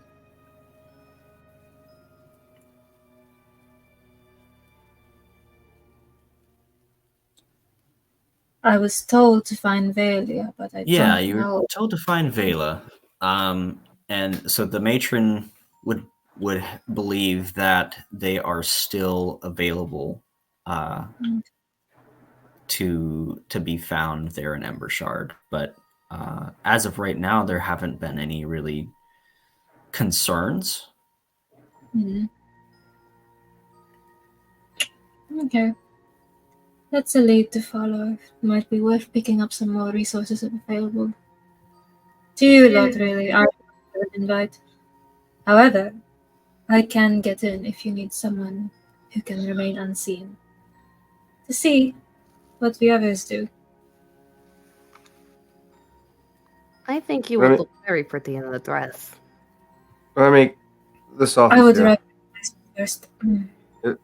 It's safe from outside ears listening in, correct? That's right. This room, for sure. What do you know about the Amber Paragons? I believe we talked about this last time you were in my office, and I don't know too much. Just what I've heard and read in stories. Right. And he kind of points at the Sea King's Fang. Is it still on the table, Cody? After this long, hell no. Okay. He just kind of points Especially with Kitty Softpaws in the room. I got my own now. I don't care about yours. Never really did. What you want me to think? He kind of points over at Cody and goes, yeah, aside from those and what now that I think about it, Lord Fagin had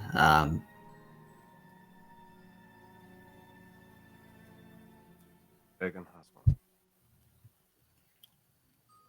Govi, don't you that explains why he's lived so long. Anyway, Tea. don't you have back on the the dragon turtles island that we were stuck on?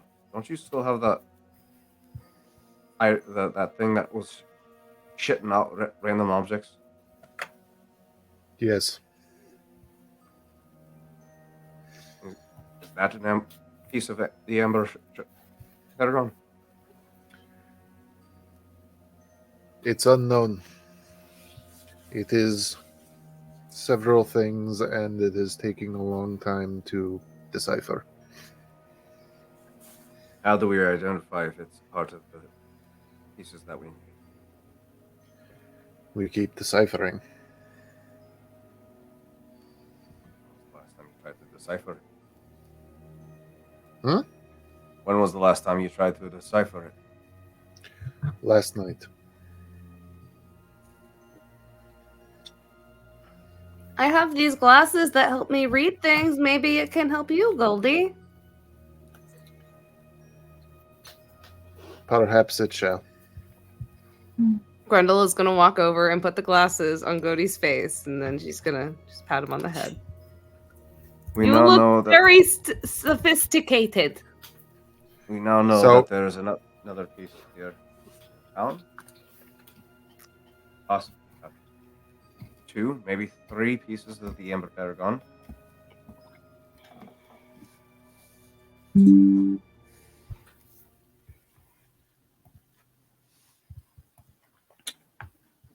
Perhaps it would be wise that we start dispersing these pieces amongst the crew.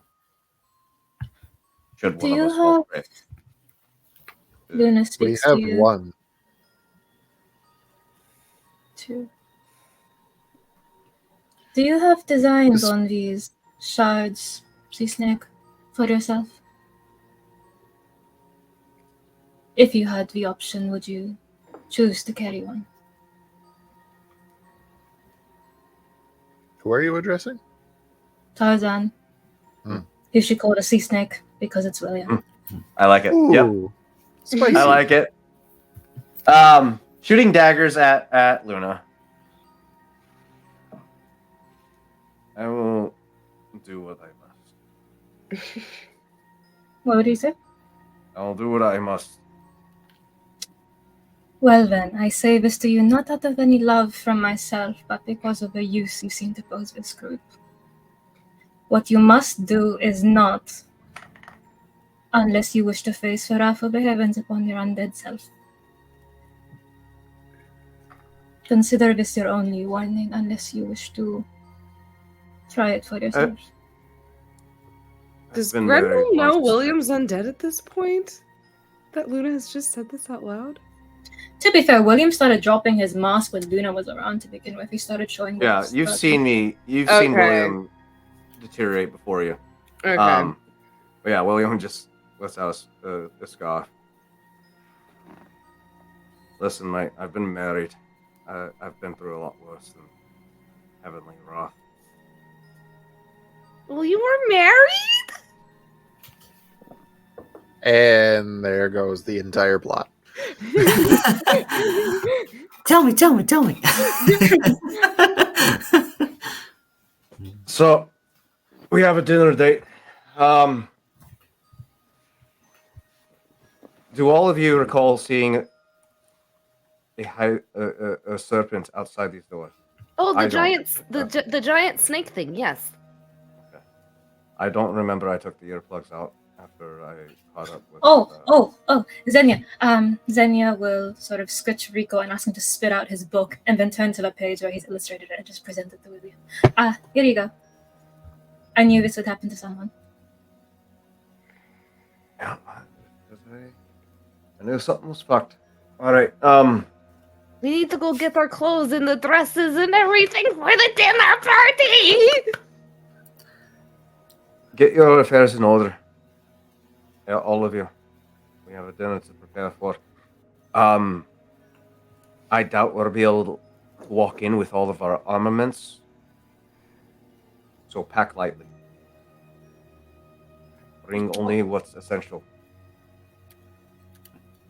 So I can't bring my pew pew, and she's gonna hold up her giant ballistica. Unfortunately, Grendel, you're not going to be able to carry that in. Aww. I've been to a gala or two in my time. They will take all of your weapons. I can just say it's an accessory. You can try. Okay. I will be back. I have an arcanist to go consult with. I will see you guys here shortly before our dinner. Alright? Bye, William. Don't get eaten by the giant snaky thing. I would hope. As the door opens, William descends the stairs to go see an arcanist. Everyone else kind of mulling over the events of this conversation. Tora's drinking at the bar. Tora's drinking at the bar. Yellow Toro. Grendel So- is trying to choose hand axe, great axe, hand axe, great axe. I What do I think take to this thing? can I set my executioner's axe? Can I hide it under my dress? I will have to see the dress first before I can decide that.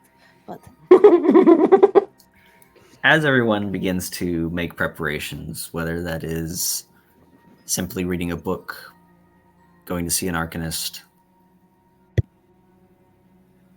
bathing, what have you, to get ready for this dinner that will hopefully have more answers and maybe open an opportunity or two to see a little bit more if the party so wishes. We'll go to break. We'll be right back. Done.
Welcome back, everybody. Hope you had a great break. We're ready to get started with our second part of Tales of Vardin, Chapter 14. Before we do that, we do have next week's games that will be coming up. Edge of the Empire, Star Wars TTRPG on Tuesday, and then Dimensional Dial of Dr. Diago, which I have a feeling is going to be chef's kiss once again. Oh God. As it always is. So make sure you tune in Tuesday and Wednesday for those, and one more time next Thursday as well for another episode of Tales of Vardin. It's great, guys. If there's nothing else, is there something else, Tarzan? Did I miss something? Do we need something?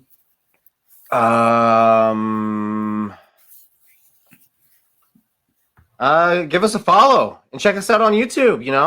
That's we got right. all of our past broadcasts there, locally centralized and organized by playlists, so you can check it out at your leisure.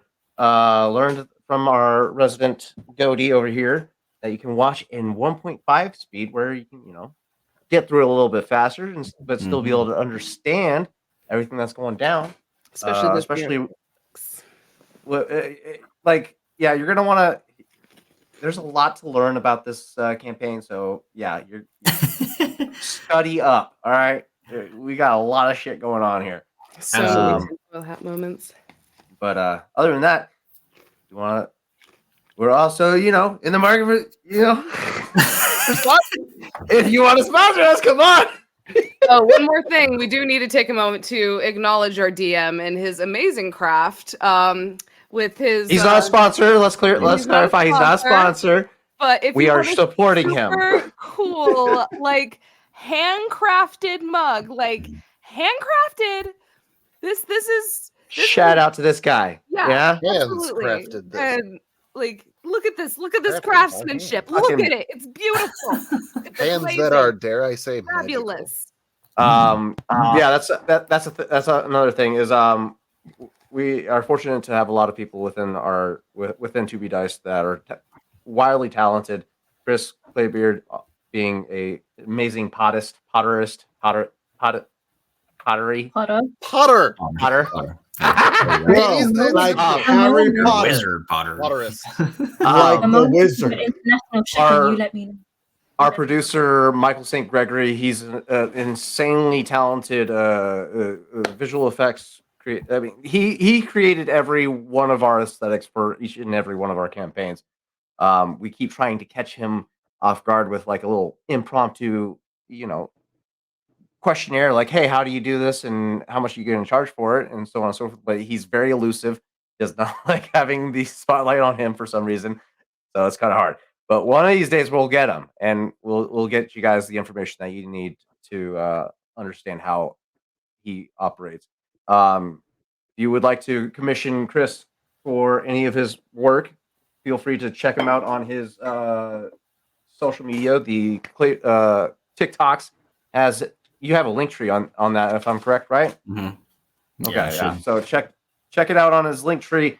You can commission him for all of his work. He's an amazing artist. Mm-hmm.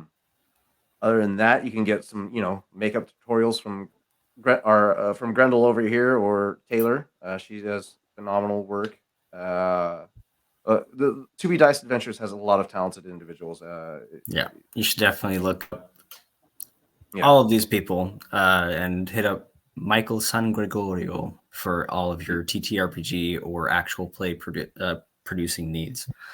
So if you're wanting to put one on, he's the guy to talk to. He's getting in there and very creative with doing all that. That being said, we're on to you, Michael. We're gonna catch you one of these days. Get him sponsored. Other than that, back to you, Chris. All right. In that case,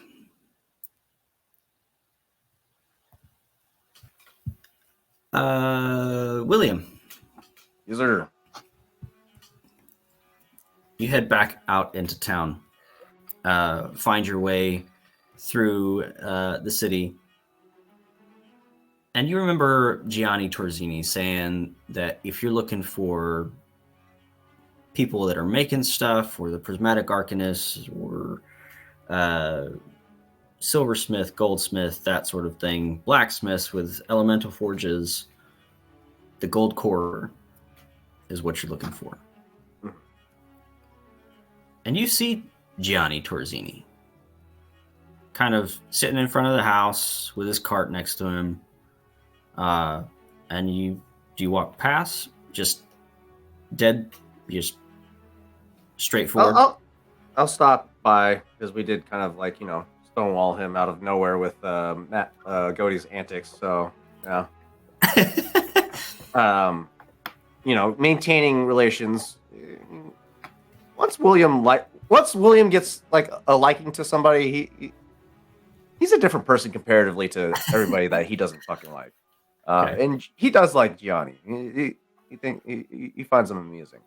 So yeah, he'll stop by. He's finishing up a little snack. Oh yeah, all right, okay. So now you got time for Gianni. Okay. Sorry, mate. My crew is a bit eccentric. I like eccentric. Why not? Once something tickles the brain, he has to conduct some experiments. But tell me, Gianni, how long have you been in town? Oh, I've been here for last 15, 20 years. When was the last time you seen Fagon out in the streets? Fagin comes by from time to time. Right? Last time I saw him was 3 weeks ago. Nasty bit of business at the mine. Yeah. Big collapse, a lot of people dead. Lots of people. That was terrible. Question for you, mate. I'm looking for an arcanist and a doctor. A doctor, okay. There's gonna be a hospital. It's on the other side of town. If I'm correct, mate, the doctor's Fagon's brother, right? His butler, actually. Yeah. His brother is his butler? No, he's not. They're not related. Yeah. I guess. His doctor is his butler. Right. Yes. That's a funny piece of information. I was just Well, told that. here's the thing. You're looking for the Arcanist. They're at the Gold Court. Right. I'll walk you there. Hey, Yeah. Ma! I'm heading out.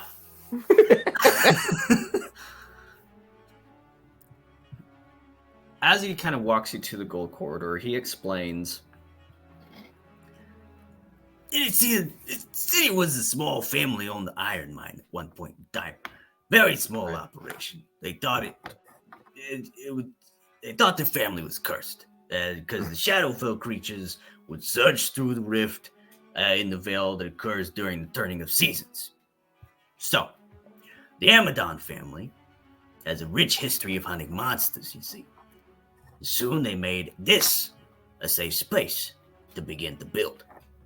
Backed by wealth and power, they began to build the settlement. And as the iron began to become more consistent, the town began to build onto itself. Now no longer cursed. It's the main exporter of iron, statue quality stone, textiles, fine lumber, and that all started with the Amadon family. If they hadn't bought the mine, killed the monsters, none of this would be. So this town was founded on monster hunting.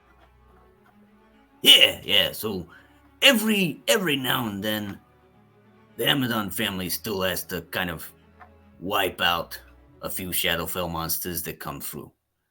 But they've got a system. So they've got people on the other side of the portals stopping them. And they've got people on this side just in case a couple get through. So as soon as they come through... Aren't the portals in the mines? No. They've actually sealed that away. I shouldn't be telling you this, but it's under Amadon Manor. I didn't say anything, all right? That's rumors. I haven't seen it. No worries, man.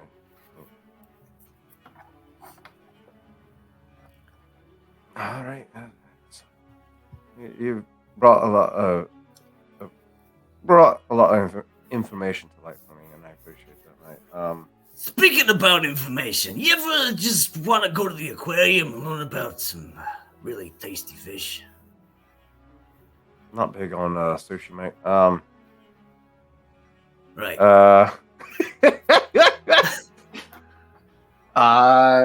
Holy fucking shit. This is okay.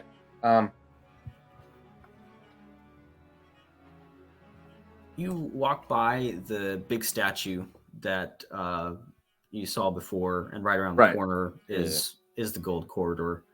It's a massive bridge that spans probably 100-foot river, but it's also like very, very wide, and there's just businesses on this bridge on both sides of it. All right, because it's bugging me. I need to know how are these people? William's going to take a quick look around and like observe these people. Do these people seem like they're on a loop, going through their day? Have they been doing the same thing over and over again since we've arrived? Are the NPCs acting like NPCs? Right. As you kind of take a moment, and Gianni kind of goes on and on about, maybe we should go by the aquarium just to look at it. Just look at the fish. Somebody's hungry. Tune them out, and you begin to observe the people going about their business. It looks to be like they are a functioning city. It doesn't seem that the same person has walked by twice, or that a single person is kind of going to one side of the street, kind of making a loop around and then coming back around, or doing anything out of the ordinary. Okay, cool. That's good. Okay, that's good. All right. I was a little worried that we've been walking through people that have been on repeat, like over and over and over again, not picked up on it. Like, I need to make sure that it hasn't been like that blatantly obvious. Cool. Yeah, no. William naturally would have started tuning him out about the sushi, the aquarium thing for sure. The interesting thing about the aquarium, it all started with the belly rub. The fucking belly rub. I would say probably William would probably start hastening his pace and trying to hurry him along as well. Like, hey, let's get going a little bit. But is there any other information I can get out of this guy? Fuck, we have so much shit to cover. Yes. Tell me, Johnny, what do you know about the church to the? What did Killian say? Southeast. Yeah. South. What do you know about the church to the southeast? Oh, the farm. Yeah. Old crazy farmer calls it a temple, but yeah, we all know what it is. It's just a farm. Right. He calls it the temple. At least he's a cleric of some sort. At least used to be in his past life. I don't know. Right. We got it down though. We've got a chapel of the Silent Queen, but place gives me Silent Queen. Yep. Place gives me the creeps. Absolutely. All right. And how popular is this Silent Queen amongst your people? Is Cody privy to this conversation? William's currently by himself with Johnny, unless you would have came with him. Damn it! But William did say he was going on his own, or he was heading out to the Arcanist after the meeting. wouldn't say no to Goaty joining him, but if he didn't make it known, then yeah, it would be on his own. I mean, popularity fluctuates. Right now, it's pretty popular. Lots of dead people. Practicing the Silent Queen within Ember Shard. All right. Interesting. Very interesting. Does the Silent Queen stand out to William at all? I mean, I'm sure I probably would have heard about her. Yeah. Heard about them through my passing, but as a militant who does, would this town have posed any intrigue to William about learning more about this Silent Queen? Like, if this town could have been like a potential like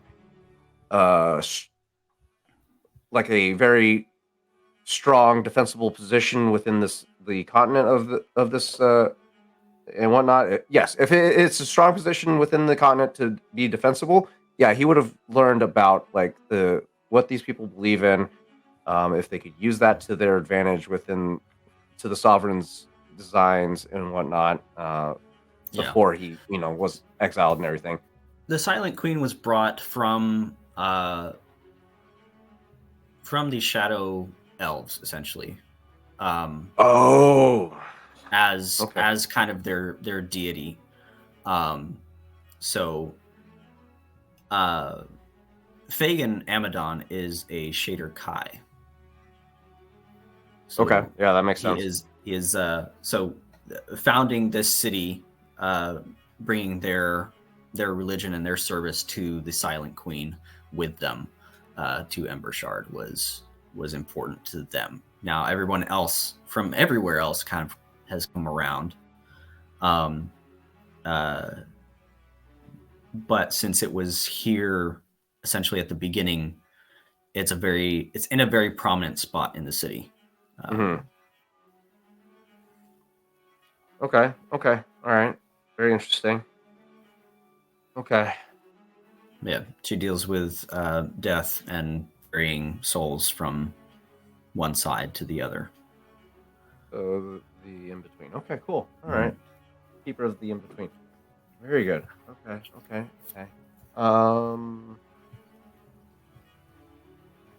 Cool. All right, yeah, let's fast forward to the Arcanist at this point. Okay. I think I got enough information from him at this point. That's I can good. process. Yeah, he goes on about like the aqueduct system and the original water wheel and all sorts of stuff. You guys get to the prismatic Arcanist, and you walk in, and it's kind of a scholarly individual, kind of spectacles on the end of their nose. Yes? How can I help? Hello, right. I've been told you're the one go to about enchanting shot or pistols, blunderbusses. Not really sure what any of those words are, but if you're looking for some enchantments on some sort of metal or gemstones, that sort of thing, then I can provide. Yeah. All right, cool. Yes. Something right, with a geometric structure. Yes. Yeah. I got you. I need, and he's gonna set a hefty bag of blunderbuss buckshot on the countertop. I need as much of this enchanted with radiant magic that you can muster. I'm not very good at radiant, but I'll give it a good try. How much can you do in how much time? I'm getting ready to close up shop here soon, so we'll probably get 10 of these done for you. 10? All right. Yeah, 5 gold. For how much? Right? Okay, easy enough. What sort of, and he kind of tinks on it, what sort of metal are they made out of? That would help speed things lead, along. mate. Lead. Ed. Very well. Has yes. Lead has a very fine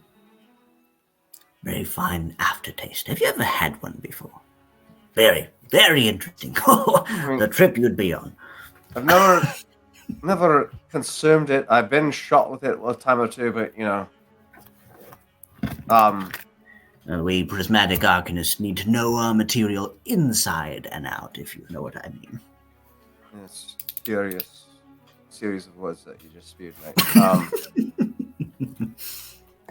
Okay. Yeah, I'll take the 10 for now. And if I leave you half my shot, can you have it done, the rest done by tomorrow? How much did you have in there? I would say he's probably carrying about the average weight of shot for flintlock and blunderbuss, I believe, is about half a pound. I believe. Let's do some Google searching. Flintlock shot weighs. I don't have a WT. 10. Not the pistol itself. I need to know the shot itself. How much is it? A musket ball? 1.14 ounces. Okay. 1.14 ounces. So an average person could probably carry comfortably with, especially with all his armament, about probably 20 pounds worth of shot. I would say he would probably leave you 10 pounds of it. 10 pounds. Oh, yes. I mean, give me tomorrow and I should be able to do it. I've got a few other projects to get done as well, but this is very interesting. And lead, that's my favorite. It works well with, the black powder. Travels fast. Here's his just good. Remember this face, all right? Black powder. Yes, I'll remember. Of course I remember. I remember everyone who comes in my door. You know we should go see Baddock. He's got your black powder. Mm-hmm. Yeah. I already saw him, mate. Thank you. Oh, good. Yeah. All right. 10 shot tonight. What time is it, by the way? By the time you get back to there and here, I'd say 5, 6. From the dinner? Oh, to here now. 2 hours left is probably what you got. Okay. And he can do 10 by the end of before the end of the business day? Yeah, you can have him deliver one. He'll stick around, yeah. He'll slip Gianni 5 silver for being his guide for the evening. Thank him and give him actually a couple swigs or a swig or two from his whiskey bottle that he procured. Hey, thanks, man. I appreciate it. That's awful kind. 5 silver. That's enough for 3 trips to the aquarium. I'll see you later. Big kid, young. And yeah, he'll post up at the store while the Arcanist works on his shot for the time being. Very good. Let's see who else had some. Luna. You wanted to go find Viola, correct? Yes. I need to see what our circumstances are. Okay. I feel like the Myriad would have some sort of mark, sort of signify where the ones are, like some sort of discrete marking. Yeah, you absolutely know where to go to find this individual.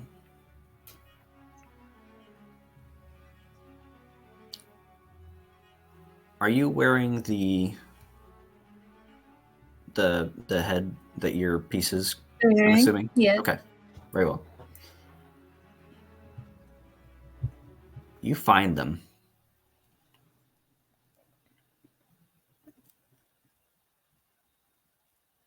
They are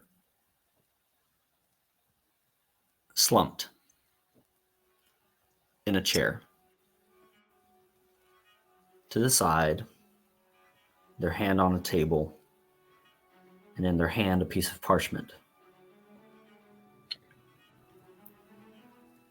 First of all, any blood, any traps, any signs of struggle around him before I cross the threshold? There is no sign of struggle,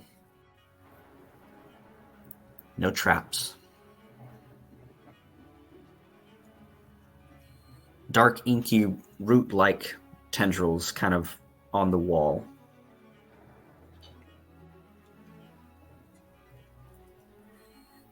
And a big cut around the neck from a very sharp dagger, which is in the other hand. With the tips of her two claws, she is going to pinch the parchment out of one Vela's grasp. What does it say?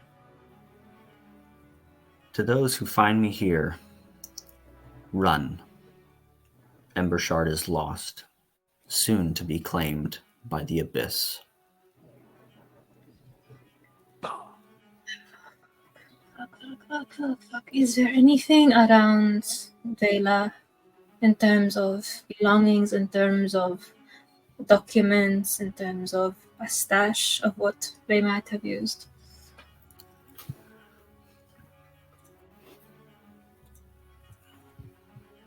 What are you looking for in the stash, precisely? And precisely any weaponry or potions that might be useful or used in, or otherwise tools of espionage. Mm-hmm.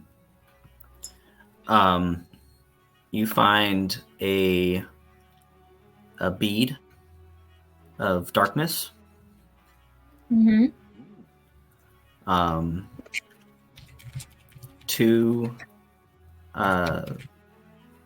superior health potions.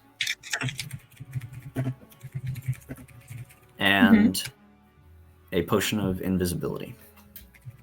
Brilliant. I will have you guys know that Luna has a passive investigation of 20. I don't believe you. I don't believe. So yeah, she's going to find that. Okay. Just looking around, how old does it seem this corpse is? Has the blood dried, congealed? Is there steps leading away? Anything like that? The blood is dry. Looking around, this was self-inflicted and done in a way that would be visible. It is a warning. It's a warning. This ties in with what Remy said, someone's picking off the organization. Pretty much. Okay. You notice the ends of her hands are blackened as well. Very similar to Xenia's. This has been an infestation in the works for a long time. It really is quite impressive it's gone unnoticed for so long. Did I notice anyone following me or watching me as I entered this place? Your passive perception is crazy, right? Not as crazy as Xenia's. It's actually just 15. 15? Go ahead and roll for me. Perception. That is a 19. 19? Doesn't seem that anyone was able to follow you at all. I am going to speak into my earring to send a warning to the matron, and she's speaking in Thieves' Cant. She'll essentially relay the message of, ask no questions. I am imposing a lockdown on Embershard. No agents in, no agents out. Wait until you hear from me. This entire city is compromised. And Vela is lost to us, along with whoever else might have been here, unfortunately. Get a new batch prepared once all this is over with. Shadows be with Vela. This You'll time I reroute. hope it.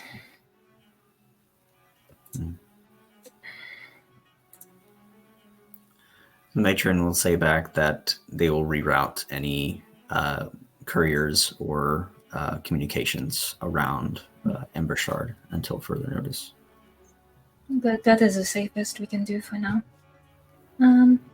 Is there anything Vela is wearing that seems like personal or just something to remember by?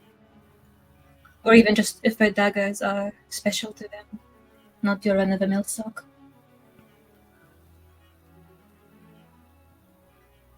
The dagger is nice, but a personal item would be a locket around their neck. Just very, very gently going to remove that. Okay. What's inside? A simple inscription from an admirer.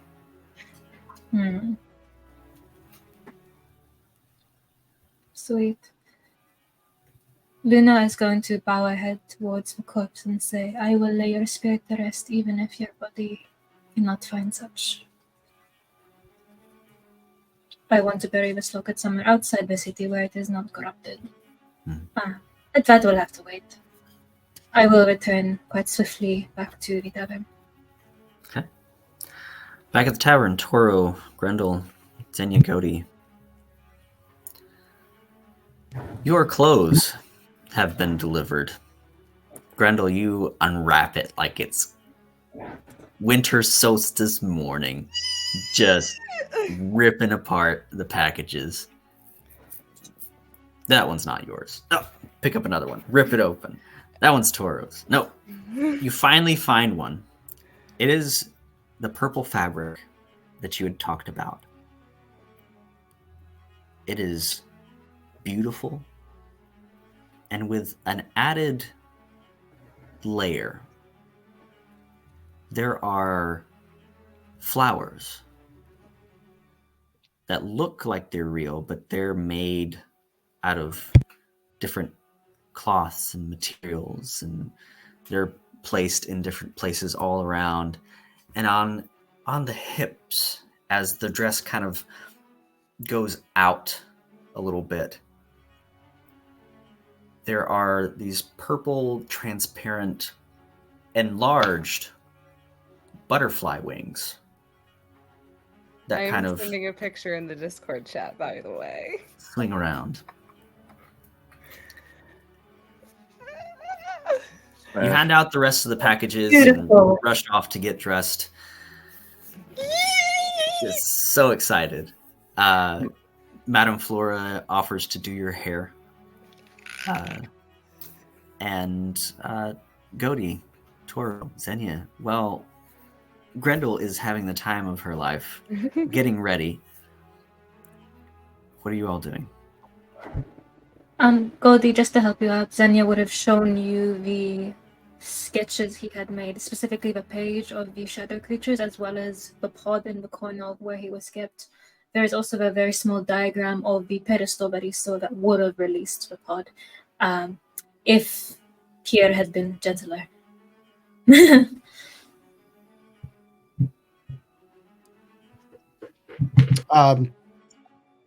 Toro put on his outfit, but he's been very quiet since the conversation that happened at the office.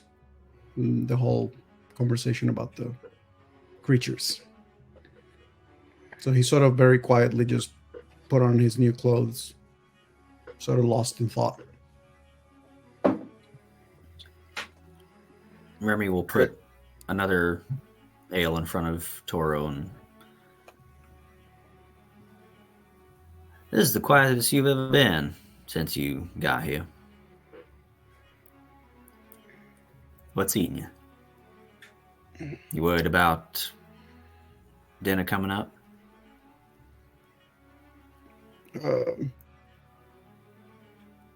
It's funny. You set out to do certain things. You got plans, yeah. find your way. You think you understand all the points and all the little pieces of the sculpting you're trying to do. And then other things occur and you didn't anticipate them. You charge head on as you're used to doing, and turns out you might have been wrong. I don't know. There's certain uncertainty, you see, that I hadn't felt in a long time.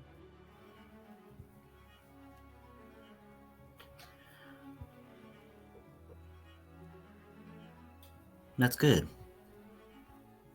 Uncertainty can keep you on your toes more than complacency. Yeah. Keep you alive longer.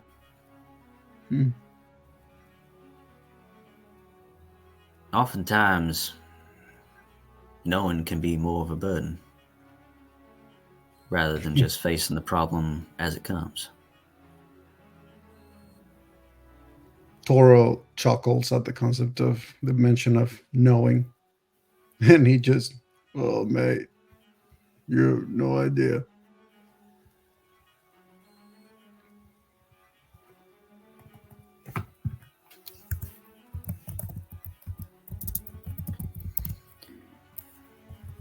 Yeah, if you need anything else, you know where I'm at. I'll leave you to the thoughts. Yeah. Thank you, Remy.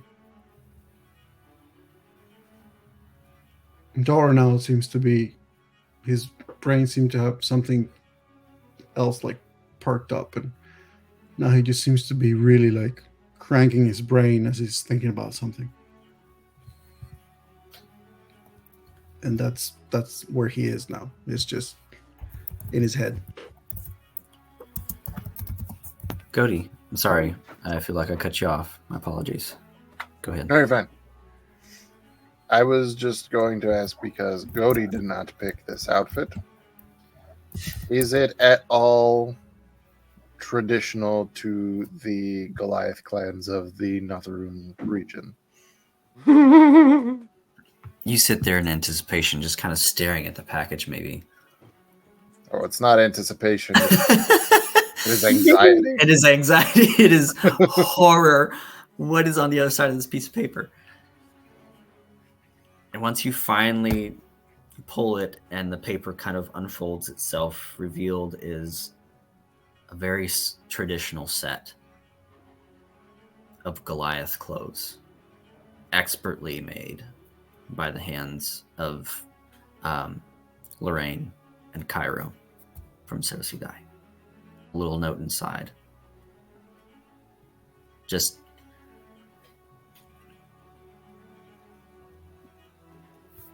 telling you that it was a pleasure to have served you this morning. And should you need anything else, to let them know. Smash. Nice. The post Cody. in the Discord. What? Post it in the Discord, you bastard. Oh, sorry. Hang on. Hang on. Give me a You need to moment. see this. Need to see you You gorgeous, see me. gorgeous. It fucking makes it man. more magical. It is magical. I Indeed. can't wait for you guys to see what William's about to be wearing. As the Tales of Vardin copy pasta. Either way, it's just smash all across the board. Looking like a fucking genie in this bitch. I like it. I appreciate that embroidery. Imagine how long that would have taken. Wow. Apparently, an afternoon. Wow. They're very good. Very good. Goaty smash. Goaty smash. Oh, absolute smash.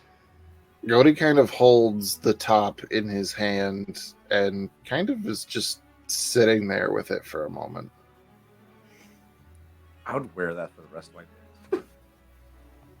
Where is the party? Are we in our room? If we're getting changed, that makes sense. Grendel is currently changing in a separate room. Okay. Damn. I mean, yes. Well, if we recall, the main party had a collective room.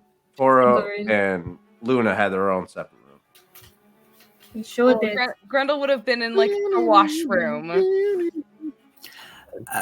Grendel, if she's having her hair done, she's in Madame Flora's suite, That's fair. That's fair. like the schwankiest room in this place. She's just making flower crowns, putting them on Madame Flora, and occasionally she'll like hold out her hand and go, and like. Occasionally, just druidcraft just to make sure that Taylor, your I blood need festivals you don't to. pop. Yeah, Taylor, I need you to breathe because I don't want you having a fucking aneurysm. God damn it! Like, It's okay. You need blood flow to the brain to do that. oh my god. Christ.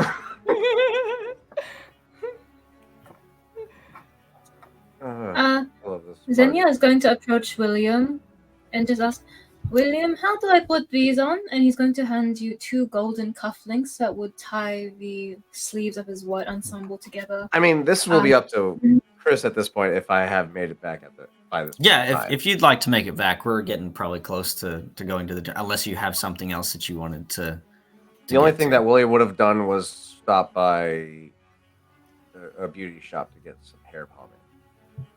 Okay. Oh, he's gonna get hair products? Wow. William used to be an officer in the Sovereign's Navy. He Right. knows how to dress up. So we're gonna give him Liberty Spikes. And we'll go to this. No. He's gonna get Yeah. So by this point, Xenia, you approach William. I'm gonna post his suit in the Discord. Yes, One yes. second, so you can Smash, see smash, what you're smash, approaching. smash, smash.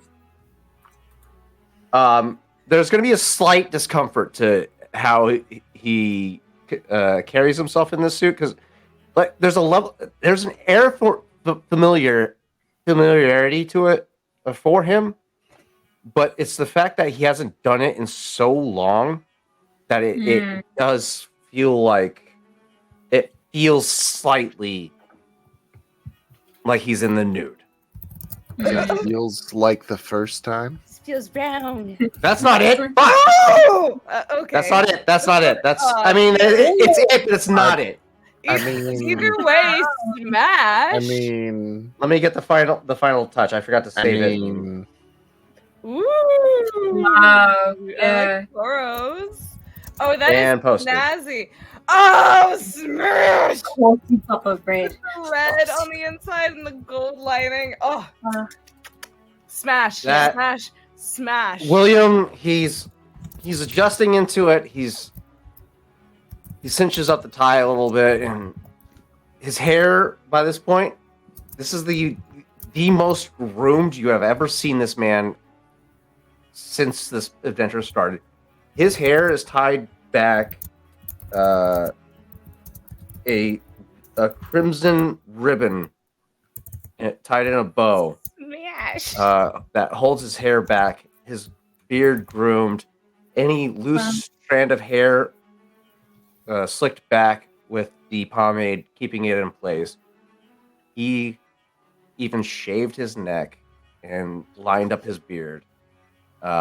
This dude is primped and prompt for rubbing elbows with the elites of the city. This is something that you get a sense that he's done time and time again before, but he's got a level of uncertainty about it because of how long he's been away from it. You Smash. still look like you know what you're doing a lot more than either Xenia or Godi. So Xenia is going to approach you and ask, how do you put these cufflinks on? Are they meant to be earrings? I don't think so. Xenia looks visibly uncomfortable and scared to walk because he's wearing an entirely white ensemble, save for this deep blue draped cloak with golden accents. arm about his shoulders. And when he saw the porter's medicine, he said, "Oh, you smell good. That's the first." There will be a level, a break in his usual visage where normally you are all used to him being either scowling or, in some level of uncomfort. You approaching him with this inexperience of how to dress up reminds him of his time as an officer in the Sovereign's Navy, where he had to teach his young recruits how to get into their dress uniforms and how to carry themselves. And he cracks this, probably one of the softest smiles you'll ever see him ever break Got him. in a long time. And he'll just take you by the shoulders, straighten you out, give you a little shake, like, all right. Cinches up your collar, sweeps off the shoulders to get the shirt to level out perfectly. Tugs on the sleeves, folds the cuff properly, and takes those cufflinks, slides it through. This is how it's working. The gem inlay goes on the outside. All right. Do you have a coat that you're going to be wearing over this? Just this, and he'll hold out the cloak would have been folded at the end of his bed, and then he would have retrieved it for you to present it to you. He'll get it over on you, and he'll show you as he'll pull the length of the sleeve out from the beneath the jacket to about 1.5 inches outside of the sleeve of the jacket itself. The cuff of your undershirt comes out about 1.5 inches from the jacket itself. All right, mate? Okay. The gem inlay points outward. All right. All right. The tie. All right. I'm more of a laid back kind of officer. I don't like it being cinched all the way up. It makes it look like you're choking the oxygen from your brain. So I like about 1/4 inch of a space between the collar and your neck. When it comes to my men. Yeah, he'll just set you up properly, slick back your hair, offer you some pomade to shine up, give your hair a little bit of a sheen, and just he's treating you like one of his soldiers that he had when he was part of the Sovereign's military, and he gets you prim and proper, like he's back in those days. Xenia takes all of his instructions exactly because this is a completely new experience for him. He's actually not sure how he's supposed to move because it's so bright and clean. How are people not concerned about getting these dirty as soon as they sit down? Can I sit down, Wing? Oh, God. May just make sure you're not dragging in your heels. But the pants, you're going to have to raise them a little bit. There's only supposed to be one crease at the back of the pants. Okay. When it reaches the top of your shoes, all right? He lifts up the pants a little bit, shines a smudge off the shoe, and you and him looking fucking dapper. Damn good. Gody, thank you. He'll turn over to Gody. Gody, you need help over there, mate? You're looking good. Gody kind of. He's just been holding the top of this outfit and kind of staring at it for a little bit, and you addressing him like that, he just kind of snaps out of it, looks at you and goes, "I will be fine, just it looks like my grandfather picked it out." Usually the best outfits are picked by our grandfathers. So you'll be in good hands. He kind of shrugs and goes, "Well, if he would approve, that means that I don't, so it's time to put it on." I think you look very dashing, Gody. You would think so as well. Toro, you're still isolated, correct? Oh yeah, Toro probably got dressed before everybody else, just because Oh, yeah. he was already out. By the time the delivery came, he was already out. He went, he changed, he came down, went to the bar, kept drinking, and that's where he's been. All right. So yeah, William would help get everybody situated at this point. Picking Goaty's weaponry, easy enough to conceal. Weaponry? Zenyo, the wand. The wand. Weaponry. Xenia, what are you carrying? Or what's your primary weapon? I have a quarter stuff. I guess I could pass that off as I came.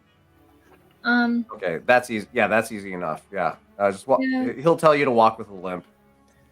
Walk with a limp, Yeah. and that'll pass as the walking stick. Grendel, what are you carrying? So I would say at this point, Grendel has finally come out of Miss Flora's room. She's got like her dress on. She is twirling around, skipping around. She's got like flower pins. God and damn it! and Now butterfly you pins in got. her hair. This is the second time. Second time William cracks a fucking smile. All right.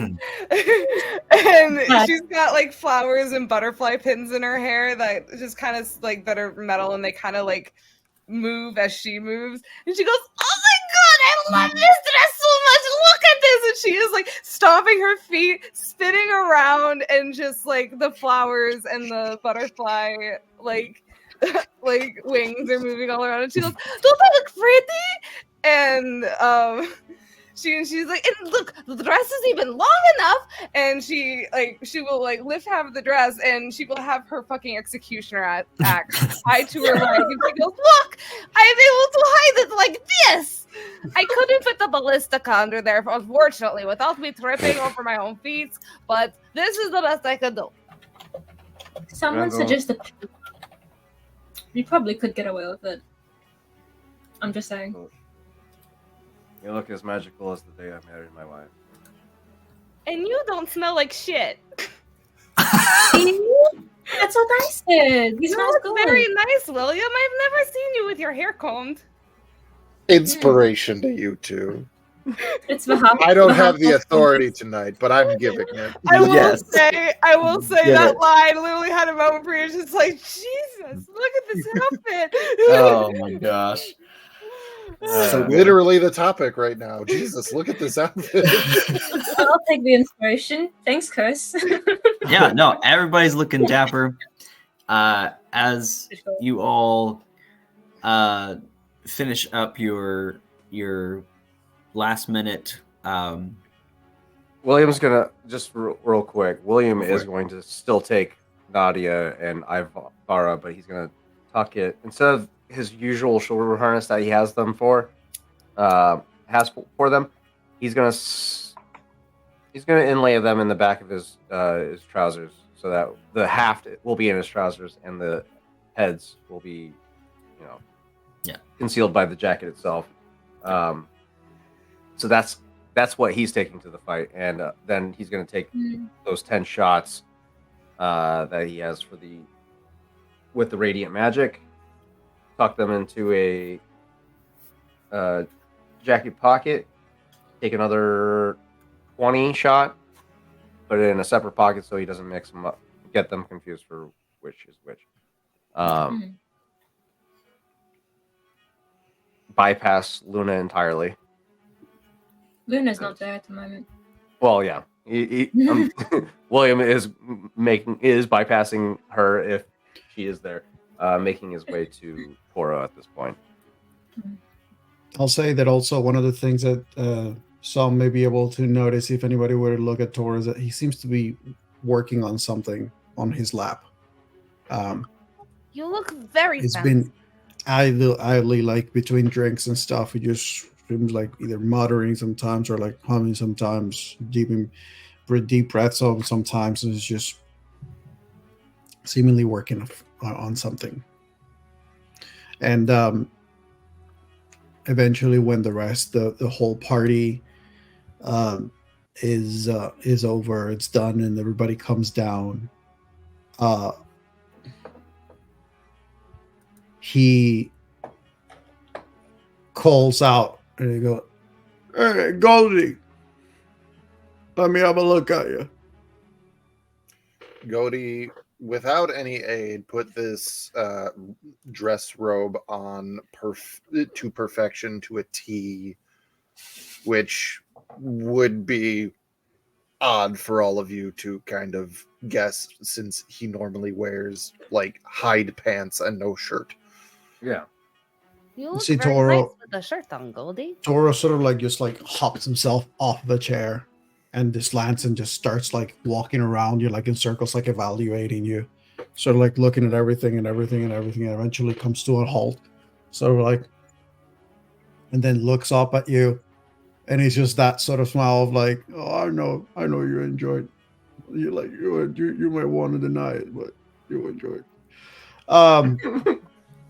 And then he just goes, "It's missing something." And finally, he reaches for the belt sash section of the outfit, and he ties something on it. And when he lets go and you look down, you see that he has crafted using leather strips. He has taken the pearl of power and basically braided around the pearl, tied it all together, and turned it into this adornment that kind of looks like a trinket. And he's just made it so that the leather is intertwined to prevent the pearls from seeing too clearly, for people to see too clearly what it could be. And he just makes it look like this gem adornment for the belt. And so he just has that, makes the attachment, looks at it, taps on the side of the hip, and just, yeah. What? Where did this pearl of power come from? Because Godi has one. Where did this come from? Like, did you take his pearl of power? No. Okay. Who am I, Luna? I was about to just be impressed. Who am I, Luna? This pearl of power is from Gibbs and Gobbs, the pawn shop. Oh. That's right. I remember now. Okay. Speaking of, is everyone in the downstairs of the tavern now? If you went to Toro, Yes. Yes. not long after Toro gives you that pearl of power, the doors open and Luna strides through, looking a bit more grim than when you saw her last. She's going to make a beeline towards all of you and say, "I have had unfortunate news, but I come bearing gifts, so I suppose that's a benefit to you lot." Oh, I And like she's presents. She's going to put on the table, with a bead of darkness, 2 superior health potions. However, they've been placed individually into metal flasks that could fit into the interior of a coat pocket. And the potion of invisibility looks like a small tincture that might be medication of some kind. I think you will need these more than I. Deal. William might actually benefit from that stealth potion. He has a +5 to his stealth check. So, yeah, William will take that. Yeah. Granted, he's going to be reluctant about it, taking it from somebody from the Myriad, but yeah. I have some bottles that look like this, but they got different liquid in them. That being said, he'll look over the group. He'll look sharp as ever. We've been through a lot. Some would say we'd be a family. I would say we operate more as a unit.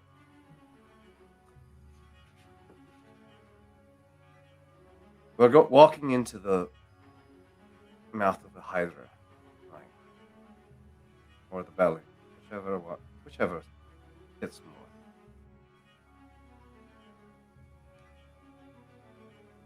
What lies before us, I couldn't ask for a better group to be by my side. Right.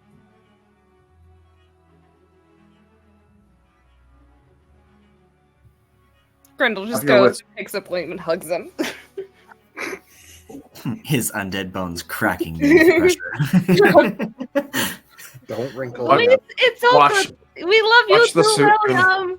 And just Let me- slaps let- him. Let me finish, Grendel. Thank you. Keep your wits about you tonight. We need to gather as much information as we can from these people. Y- There's more to this town than we could ever imagine, and we are going to need to guard each other more than ever. Godi, out of all of us, I think it is you who should keep the earplugs in. The rest of us should not travel with earplugs in. Out of all of us, Godi is the keenest of minds. He will be able to guide us through the trials ahead. So we will have to wear the earplugs. It's okay. I put No. flowers on mine so they match. No, Grendel, we need to blend in while Godi remains behind the scenes.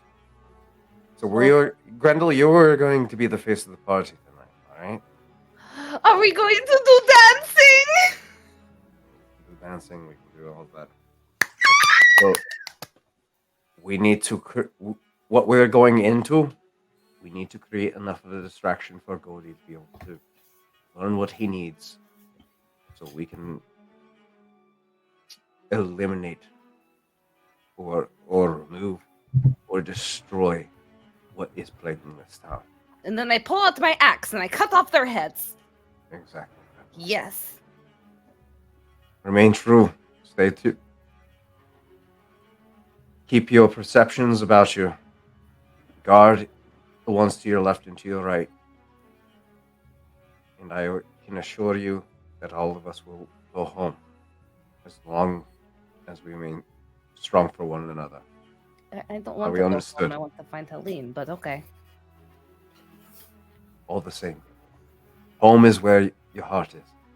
And that is my Helene. So home is where Helene is, and that's in the depths of hell. That being said, Grendel, guard each other like it is your home that you're protecting. And we will all make it. Understood? Yes, sir. With almost a half smirk. Yes, Captain.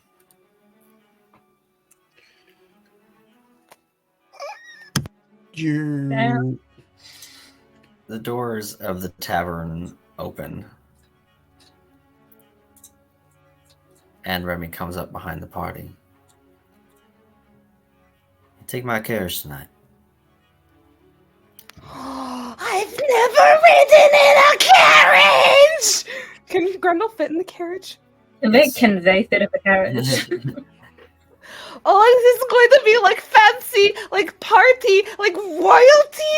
Oh, I got this pretty dress. All I need is a crown. And she immediately just starts weaving a flower crown. She just puts it on her head. She goes, there we go. And she- You just go Um, promise me something before you go. What is it, Remy? Make it back here. Don't worry. Even if I have to carry them all back, we will make it back. You all will receive bardic inspiration.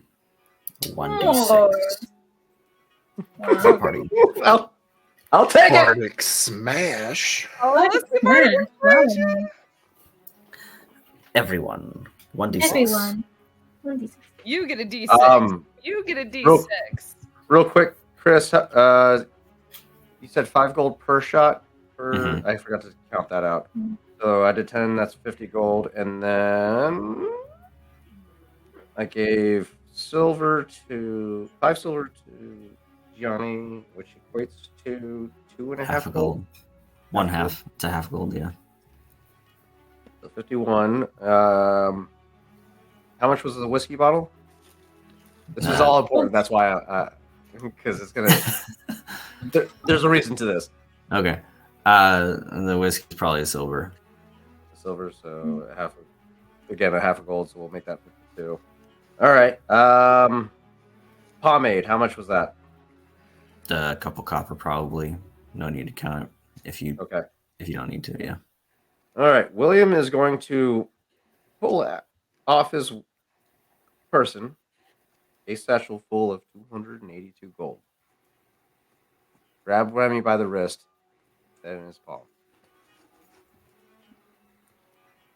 What's this for? Oh, wait. It's a wager. All right. I come back. You owe me half the weight of that satchel. If I don't, you get to keep it. If you don't, where do I send it? To my crew. All right. And if you could do me one last favor. I'm expecting somebody to arrive here in Ambershard soon. Don't tell them where we're going, but keep him here for when I return. All right. And who am I looking for here? Naval officer by the name of Grayson Powell. He'll be here soon. All right. I'll keep an eye out then.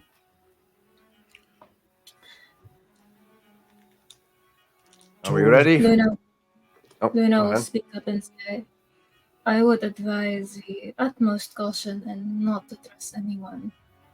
As Remy has said, they've been picking off agents of our organizations one by one. I had hoped to bring in reinforcements, but considering my contact was found dead with tentacles wrapped around them, that will not be happening. I have also since diverted any possible agents that could cause interference away from Embershot. We are alone until this is done. Do you understand? What reason I want this?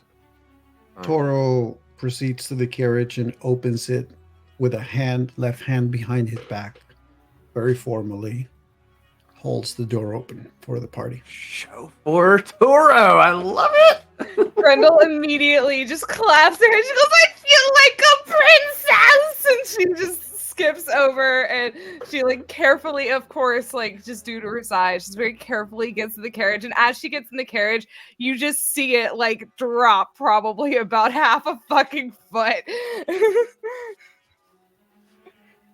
Thank you, Toro. You look very handsome in your outfit. You look like the most beautiful butterfly I've ever seen, Tall Flower. I feel like a butterfly. Except I hope it's not like the butterfly Zenya's turning into. And then she's gonna go into the carriage. So many conflicting emotions right now. So many. Is everyone boarding? Because not going to hold the door for the goddamn everybody. I would say William's probably going to be the last person out, but yeah. I mean, Luna Toro's is holding not the going door. to board. Was that? She'll close the. Luna is not going to board. She's going to close the carriage door behind you and say, Actually, she won't. Because Toro's actually going to close the door on the party, and he's staying outside. "Oh, because she was going to go impersonate one of the servants." So I wasn't going with them. Closes the door on the party, and he just leans on the door and he says, "Now I don't have time to explain to you why I've come to the realization that I cannot attend this party. All I can say is that there is someone you will meet there who's very dangerous. But believe me when I tell you, I have plans for them. And for those plans to succeed, they must not know who I am. Not yet." But you had your fancy outfit and everything. Trust me, Tallflower, there's nothing I'd like more than to meet this person look them in the eye and remove their heads from their bodies. My axe can do that? Do you want me to bring him back to you? No. The destiny that this person has set for them is not going to happen for another few hundred years. Oh, that's a very long time. I'll be dead by then, I think, but I hope it works out for you. Oh, I've been planning this from the beginning. I don't know what you're talking about, but I know you'll do a great job, and I hope you can collect his head. Keep strong. You're a good lot. Might remind me of my own people. You'll do good. And you will succeed. You know how I know? Because if you wouldn't have succeeded, I would have never come to be. Does Toro still have this air of solemnity of like earlier he was very quiet, very stoic about everything that he was doing. He still has this air about him. Mm-hmm. Goaty calling from the carriage before parting ways. Braidstone, who runs the mountain? He looks at Goaty and then looks at the rest of the party as if to like bring them all in with it. As he takes a deep breath, chest up and strong, and he just goes, "We're on the fucking mountain." Toro can make mountains run? With that, the carriage lurches forward and makes its way to Amadon Manor, where other carriages are arriving, one in blue and silver, another in red and gold. Different debutantes from other cities and towns, countries even. Guards line the gates and the doors and inside. The same stone guard that you've seen all over the city. And as you enter this obsidian mansion, the smell of fine foods and perfumes permeates the air. Some low conversation. As you enter in, everyone kind of stops what they're doing. This party looks sharp. This party looks ready. And as you look around, there are fine dresses and suits around here, but none that quite touch the quality that you all have. As you look around, the governor is there, and you're kind of introduced as they come in. Governor Belmont. They introduce you to a few of the city officials, Elias Bateman, Leoman Taggart, and their wives.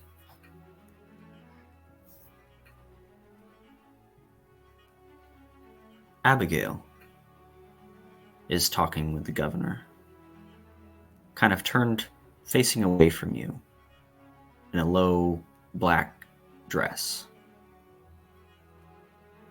And she kind of turns around. And for a moment, you notice almost a look of surprise. And then it softens to kind of a interesting. And then back to talking to Governor Belmont. There is an 8-foot stone guard standing in the foyer with a small glass of champagne, just sitting there kind of watching. The helmet is off and kind of hooked on the belt to the side. Goaty, this is a Goliath. Smash. And based on the tattoos that he has, he is from Norturum, which is your village. He looks at you as you come in and kind of just nods.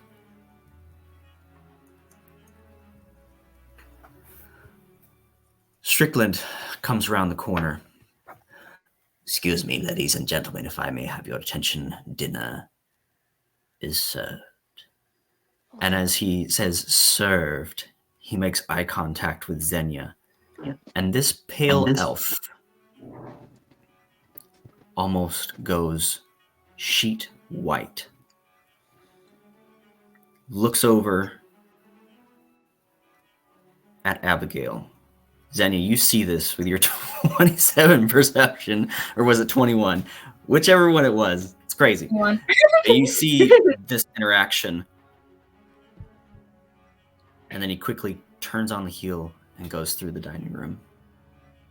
Abigail. Xenia gave the most honeyed smile that just hides how his hands are slightly shaking.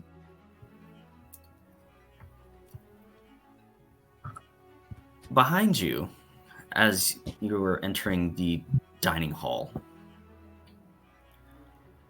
a small, familiar hand comes across your shaking hand.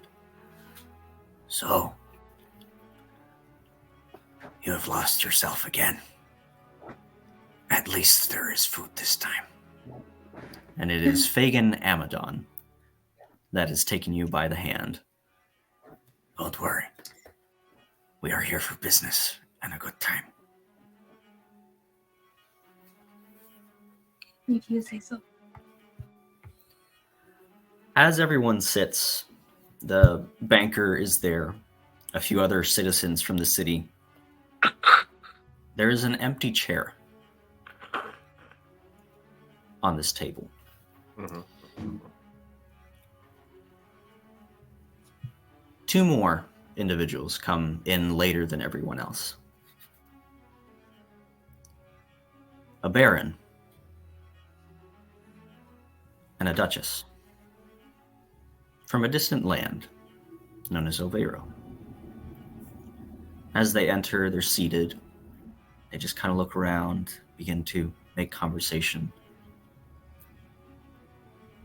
A few moments later, servers come around the table asking for orders for any sort of drinks and the initial appetizers. The available ones are green salad with seaweed and red prawn, Solep's beef tartare, or herb crepes with mushrooms and spinach. As they take the last few appetizer orders and begin to go back to the kitchens, two other guests arrive.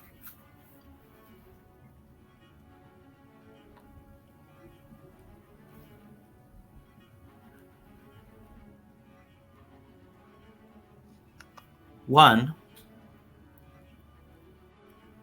a tall elven woman with blue eyes, silver white hair, in a deep slate blue dress, and a silver cloak hung over the left shoulder. Victor, would you like to describe the other guest at this point? Smash.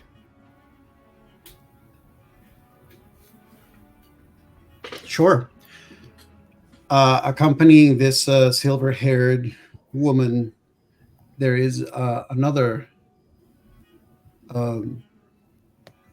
female-presenting individual who is wearing a very regal, very fitting outfit with a tall collar and an updo that it looks as if it was messy, but somehow it's looks as if it's everything is deliberate about it. Their persona, their gestures, their mannerisms are deliberate, minimal, regal. And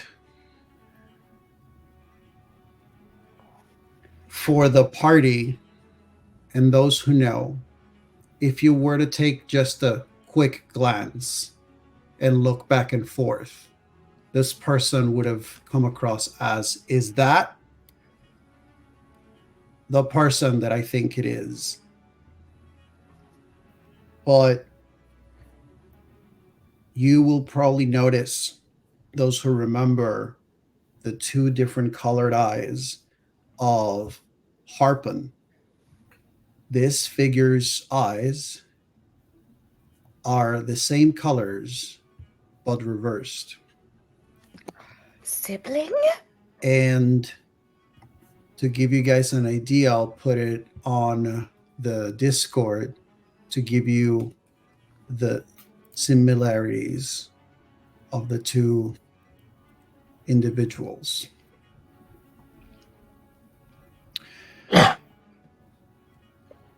The two arrive, looking around. The Madame Dorset, the darker skinned individual that I have described, carrying the silver-haired one, whose arm is around their arm.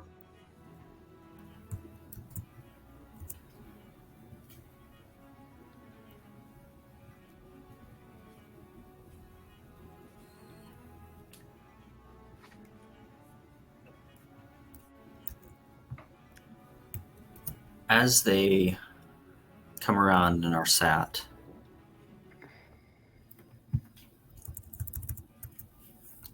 hang on, I'm doing know your enemy. Footwork. William doing what William does best.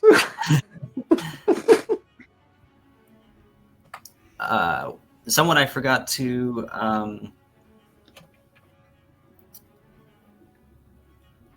say, there is a Dragonborn naval officer, Smash.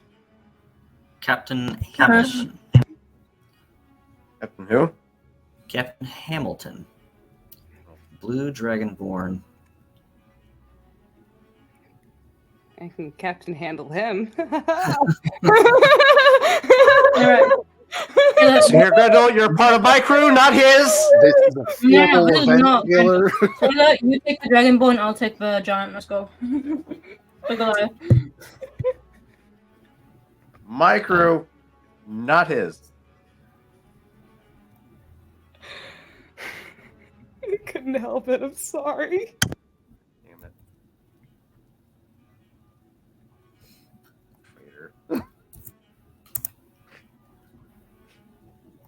I have a problem, okay?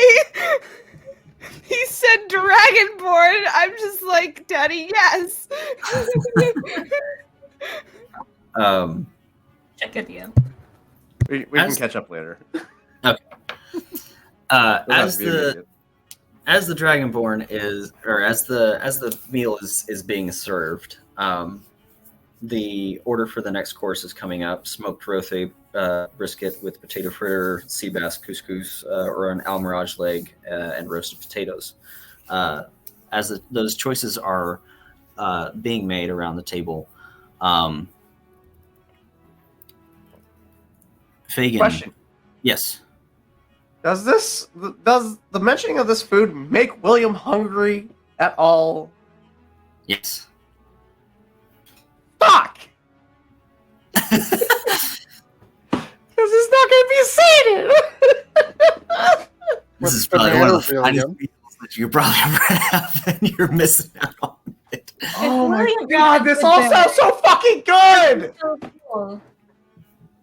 There's going to be a visible frustration. Okay, does he feel cool? Because that's not a physical effect. That's like a part of the magic of it. What? You know? If you eat a good berry, because it's not a physical meal, it's like the magic that makes it feel as if you're filled out. It's not necessarily... It's just... It It's doesn't a make you feel different. Well, reactionary... it gives you a whole. It gives you a nourishment for a whole Yeah. day, so there is substance. Yeah. Yeah, no, it's not necessarily that William's actually hungry. It's the brain reaction of Curse of the Black Pearl. Yeah. Yeah. It sounds Yeah, fucking tasty. It makes you hungry, but yet you can't fucking actually enjoy anything from it. So yeah, no, William's just fucking physically uncomfortable right now. Very uncomfortable, but yeah. I will say Grundle will look over to Willie like, "Are you going to eat that?" She's already cleaned her plate. No, I would probably say actively throughout this entire dinner, William would have been funneling his food over to Grendel. Grendel would have been gladly. She goes, "Also, I like this is yes." And she's The only thing that William has been consuming this entire time has been alcohol. That's the only thing that he's been consuming. The urge for Godi to like be the parental figure, reminding Grendel of all the manners, but knowing that Godi is the only one who knows of what's going on right now. Oh no, Grendel and has to pay attention to other shit. So here's the thing: despite Grendel's size, like she is like acting excited, but she is like literally like etiquette, like using her fork and knife, and like she even has her little pinkies out. And like, granted, the forks and knives are like she has to hold them between probably like just like her 2 fingers, as she's just like, and she is being the most dainty lady, like 7 foot tall green half orc that you have ever seen in a dress. I'm gonna go ahead and point out at the start of this encounter, William would have realized how over his head he is right now. He would have handed off the potion of invisibility to Godi.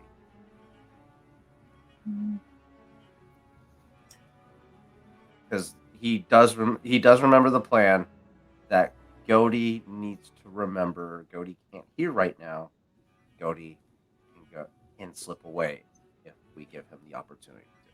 So that plan is in his foremost mind right now. The moment he can give Godi an opportunity to slip away, he's looking out for that right now, actively.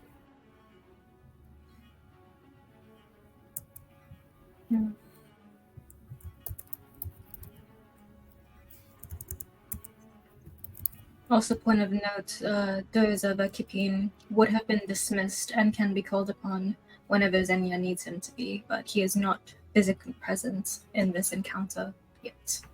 Rico, however, is tucked into his cape, as per usual.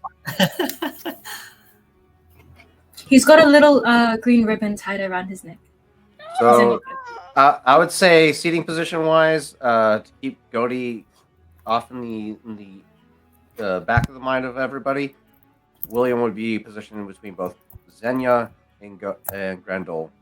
Grendel, the foremost figure of the party, so that way, because of how large her stature is, she can be the biggest hindrance to anybody trying to observe a certain invisible wizard taking off. So that's the seating arrangement, if that plays a factor for you, Chris. Smash. Before the second course comes out, Abigail is going to dismiss herself. Be right back. I just need to use the facilities, if you will. And she leaves the table. I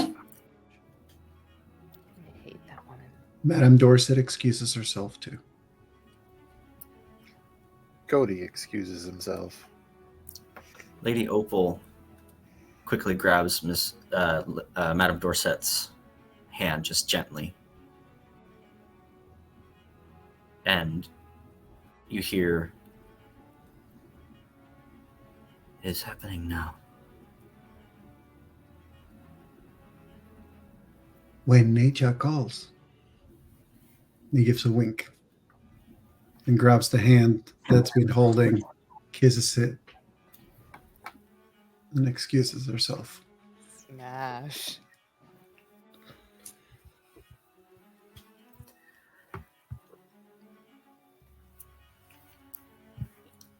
What are we doing? Abigail is out of the dining hall goes down a corridor kind of towards where the bathroom would be, but it makes a sharp right into one of the rooms.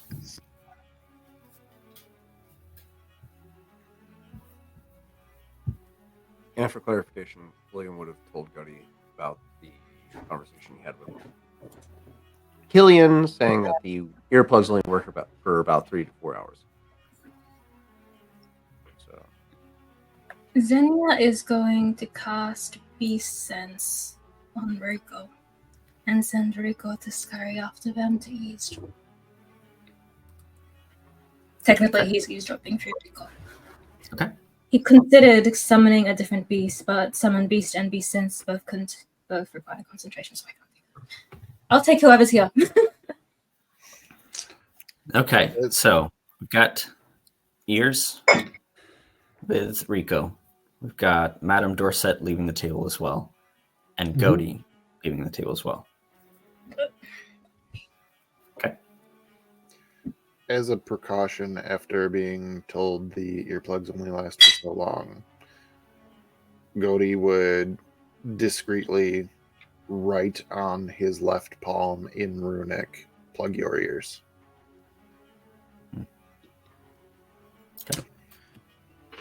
The room that this lady goes into, when she goes into it, is into it and door closed?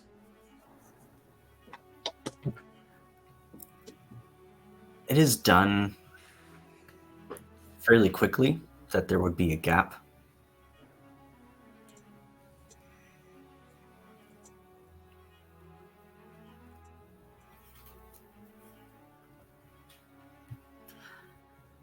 I want everyone who is wanting to follow to roll me a stealth check, please.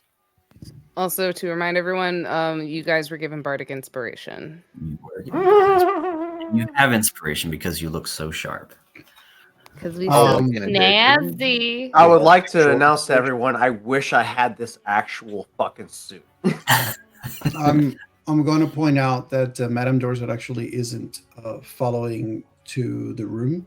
Okay. Madame Dorset is actually going to the restroom. Okay. No, I just had to pee, guys. That's what...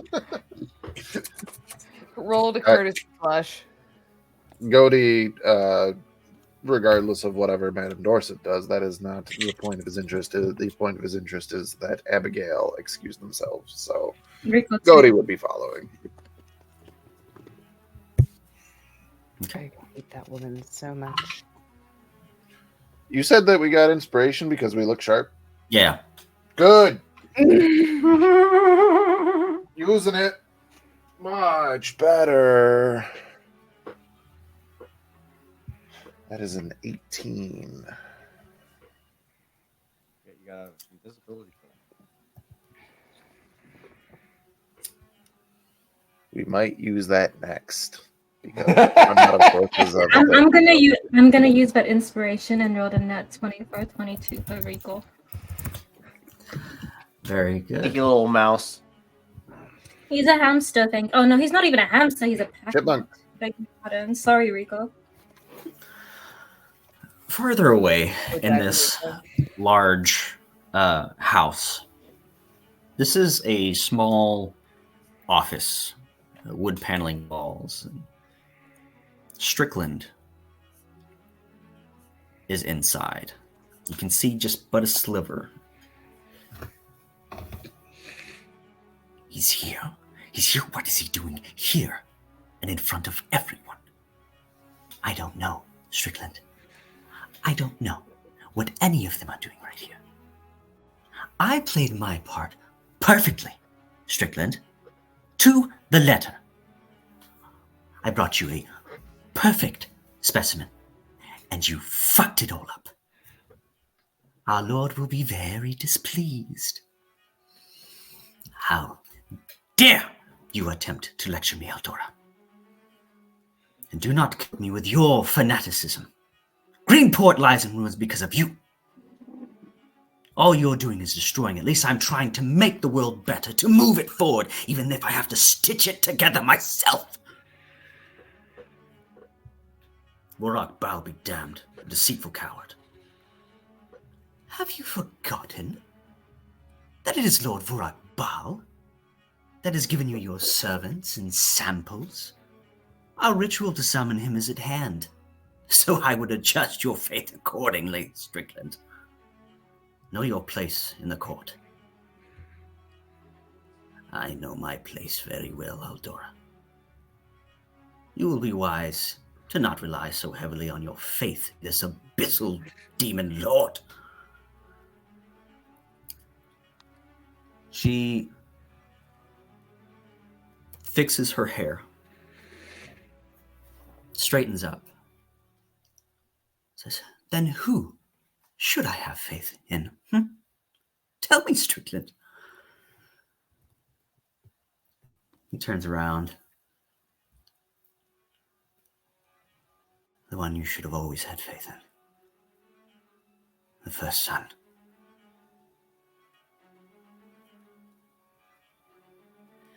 We're being watched. Quickly. And he points a finger. Not towards the door, but off towards a corner. Quickly, return to this dinner. Perhaps we can salvage the apostle. After all, I'm not sure. They're incomplete. It could go either way. We have things to do.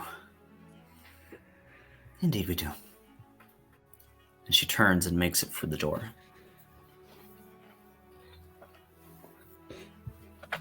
We drink a potion of invisibility. I'm not going to try to run and hide. I'm just going to fucking ghost my way out of there. It's like, hey, lady, how would you like to maybe? Yeah. Fuck this shit, I'm out. God, I'm so glad I gave you that fucking potion. She makes her way to the door. I don't exist, motherfucker. I'm not even here. Rico crawls up the I'm just wall imagination. and back over, making his way back towards the dining hall. Xenia has been sitting at the dining table that entire time, eyes glazed over, pretending as if he's been sipping a drink, completely blind and deaf to everything going on, as he was looking for Rico's eyes.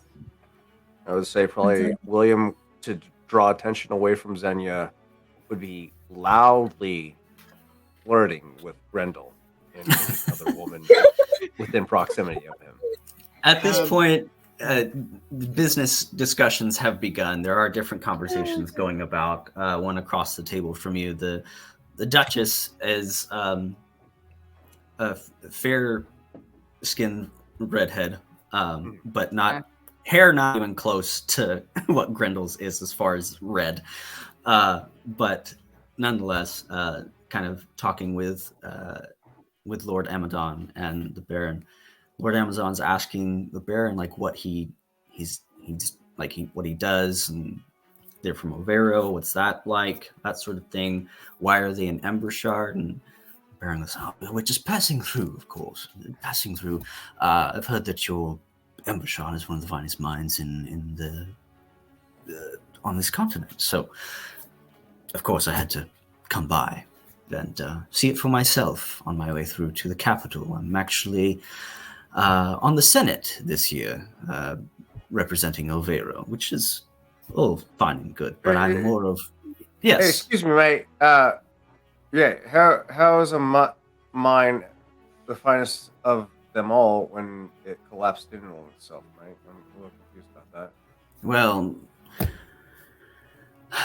the accidents do happen.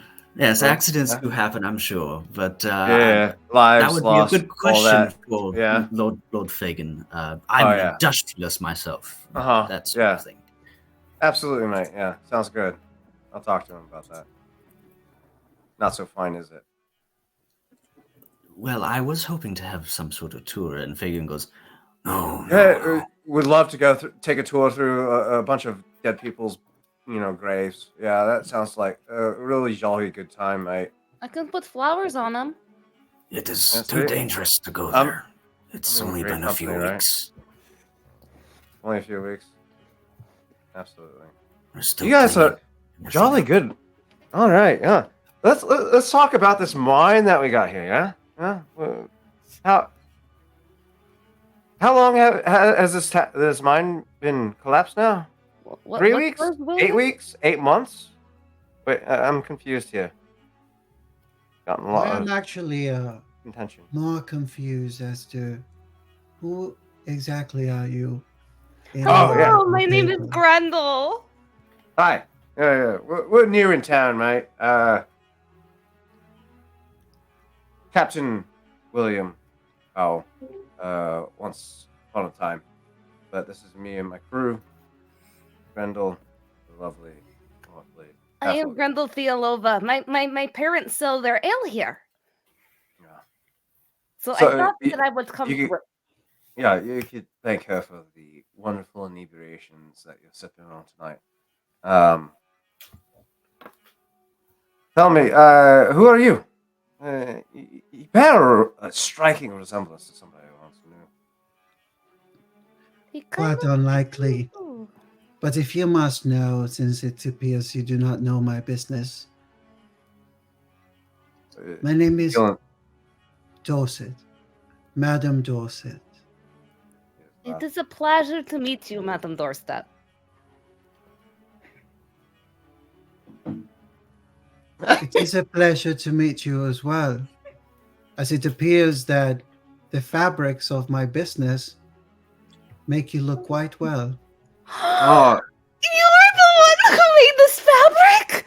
Oh, this dress is absolutely stunning and beautiful. You did such a wonderful job, Madame Doorstep. I like, look at this. And Grendel's gonna stand up. She's gonna like do a twirl and just kind of like. quite a fabulous name you got for that fabric, mate. Abyssal Queen is what you called it. I let the creatives who work at the shop do most of the creative things. Well, I like is to very just be a sweet. provider, which is part of the reason what I am here today, as I am hoping to get to learn and trust I can make some more business with those of Embershard. Although it appears you have some sensibilities as to the risks of that which sometimes is hard to attain. Yeah, we came here on inquire a little bit more information about the mines, and we learned quite a bit. Find it funny that you fancy a lot talking about finestry, a fine mine that collapsed in on itself and killed thousands of people. I find it funny that you call us fancy lot when you are sitting at the same table wearing my garments. Listen, I'm a hardworking man. I wear what I pay for. He can be a grumpy pants sometimes. Please forgive him. I will try my best. William, So- you have fancy pants on, not your grumpy pants. I'm working on it, lass. Madam Dorset. Yes, once upon a time, Captain.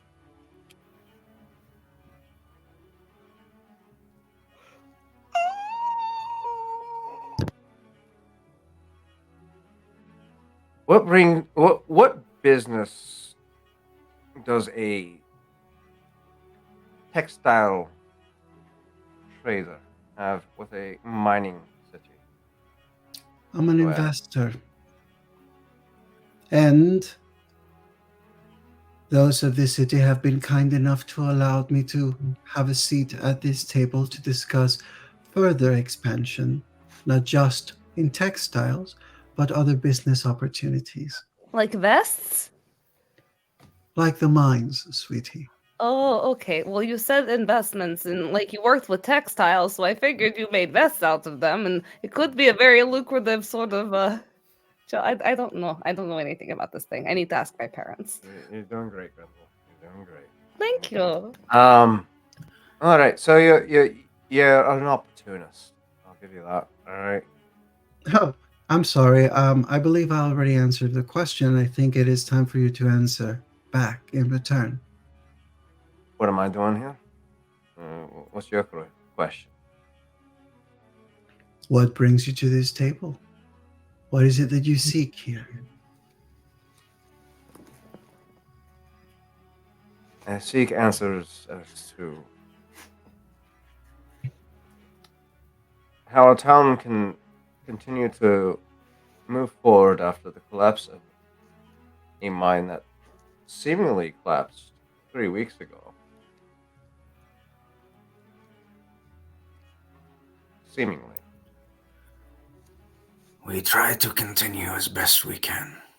Are there losses? Yes, there are. Are you trying to insinuate that my mine is unsafe?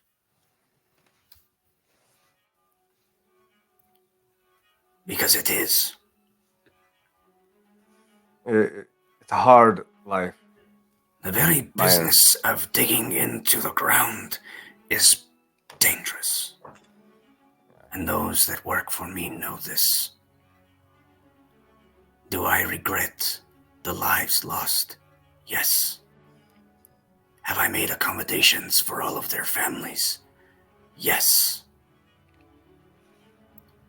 Are they getting the respect in death? Yes. More than in life.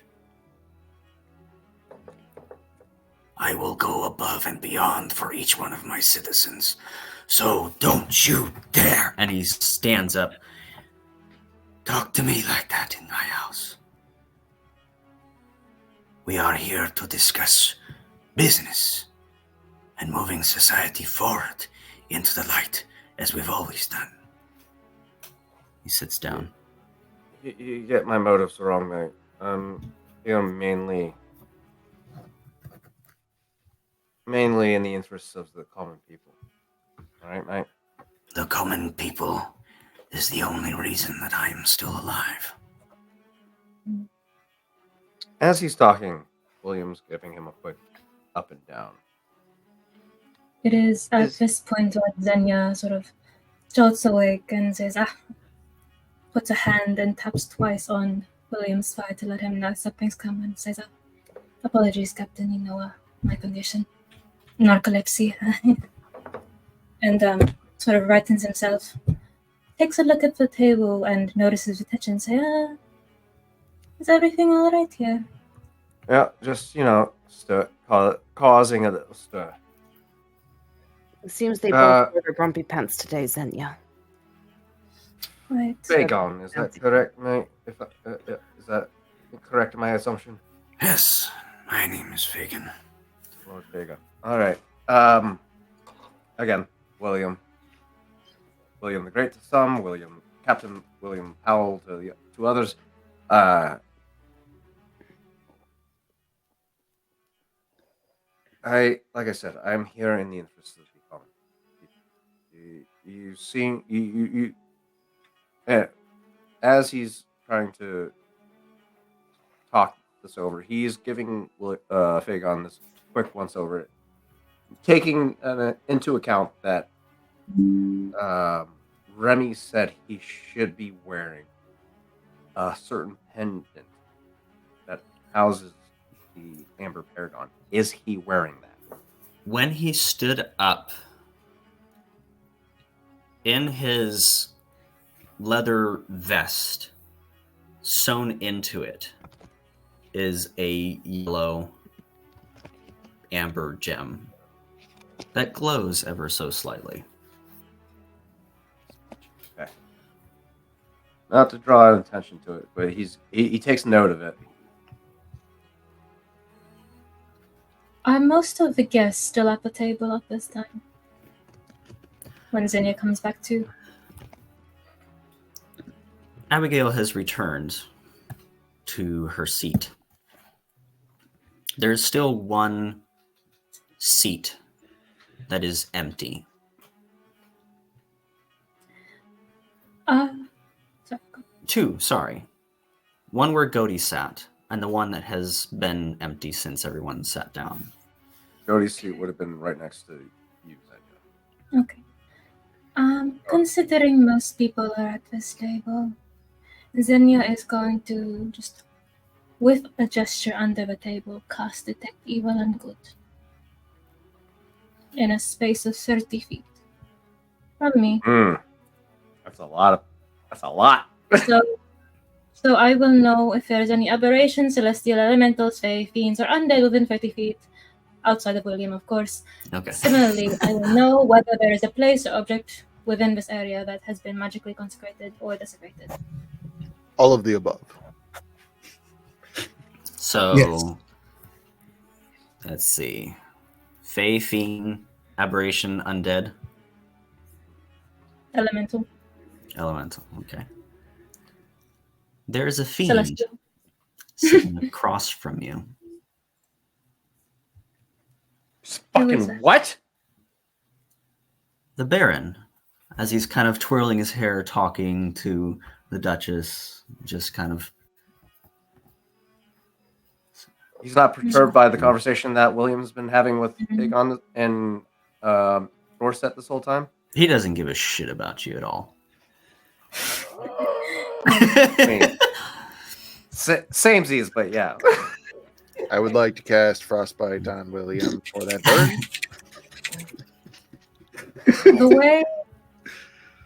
The way Xenia experiences Detect Evil and Good is like a sort of a subtle sort of magic. His eyes change from their usual heterochromia to almost entirely gold with a flicker of red. Eyes turning more into slits, almost as if he's looking through almost nocturnal vision. The different sources of magic have different colored auras associated with them that lets him know what each creature is. You would get a partial off of Abigail of aberration. That makes sense.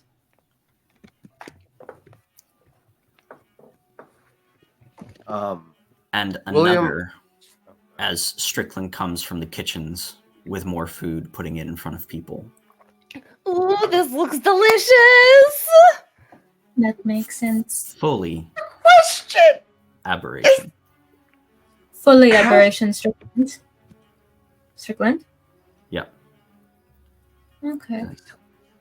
Magically Food? consecrated or desecrated.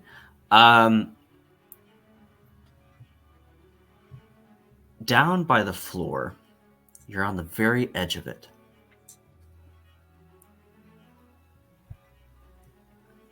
Beneath you is an area that has been magically desecrated. Wow, I wonder if that was the area where I was kept in. Anyways, I don't say that out loud because I'm not kind of. Jeez, Chris, when I said all of the above, I was kidding. You're almost right. Yeah. Oh, What about Out of the food? out of curiosity, am I getting anything off of vegan? Off of Fagin? No. Okay. Hey. Oh, okay. Okay. I quite So- like him. He's been kind to me.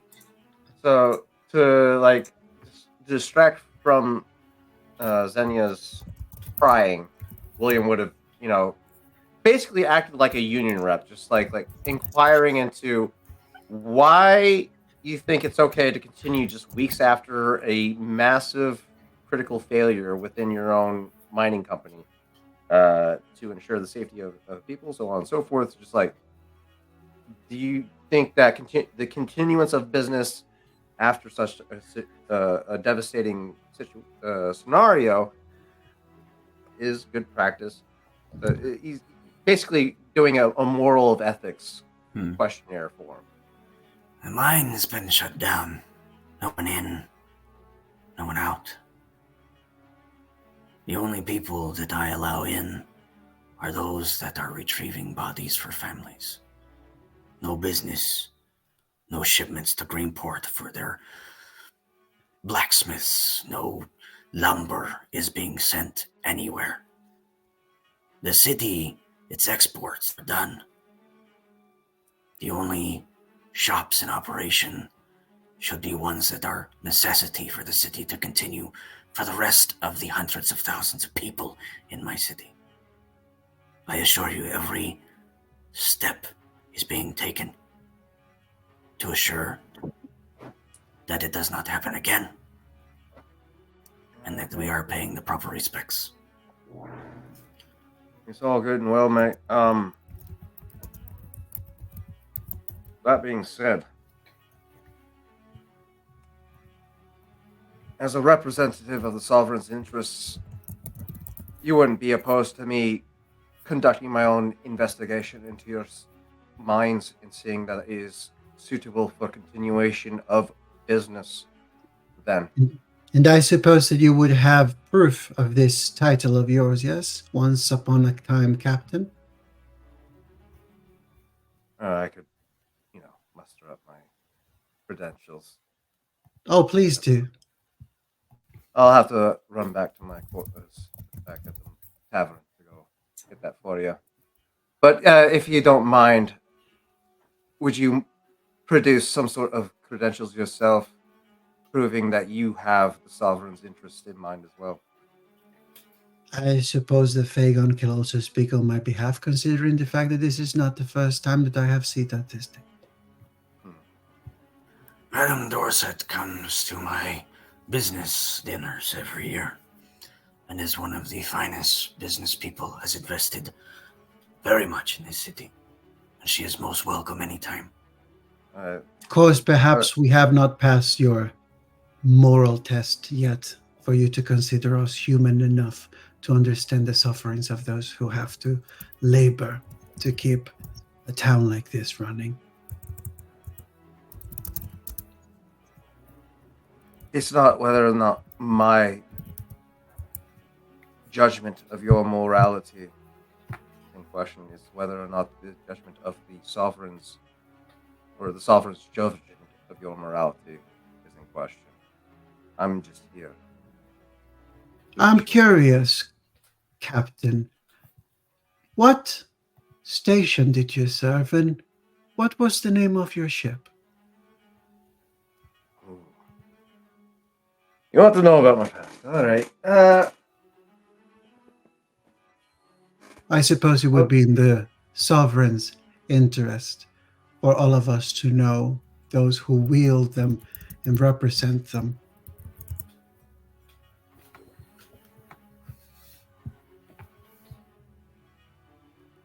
Granted, I'm here on other terms other than the sovereign's military. I was once the captain of the sovereign's retribution. I hunted down and killed pirates for a living. Oh, yes,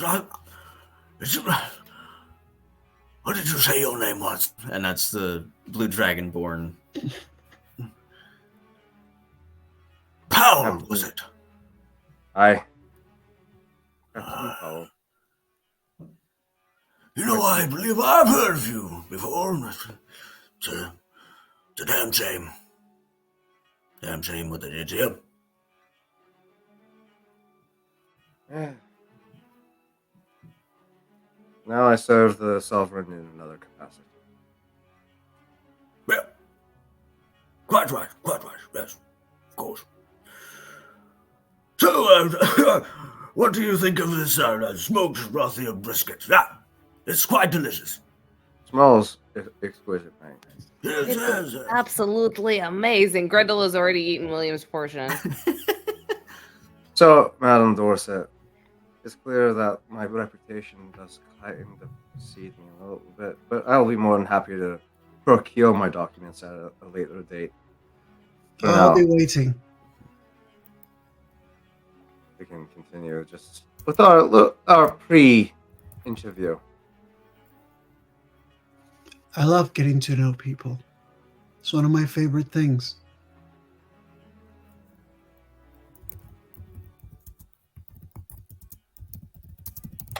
With the way you said that, please tell me, Madam Dorset, you know your enemy on William. Motherfucker! As much as I would love to be able to do that, Best I don't. shit. Wait. Okay, I'm gonna shut up before I completely derail this. By this point, William feels confident enough that he's caused enough of a distraction for Gody. He would have relented his inquisition on both Fagon and Dorset by proxy. His interest isn't on Dorset at all. It's more so Fagon and the amulet that's embedded in his vest. But his main objective was to cause a distraction enough to keep the fact that Gody has been away from the table as long as he has been. Madame Dorset is going to actually have a moment out the conversation with William. She sort of turns to Fagon and Aldora now also, or what's her name? Abigail. Abigail, thank you.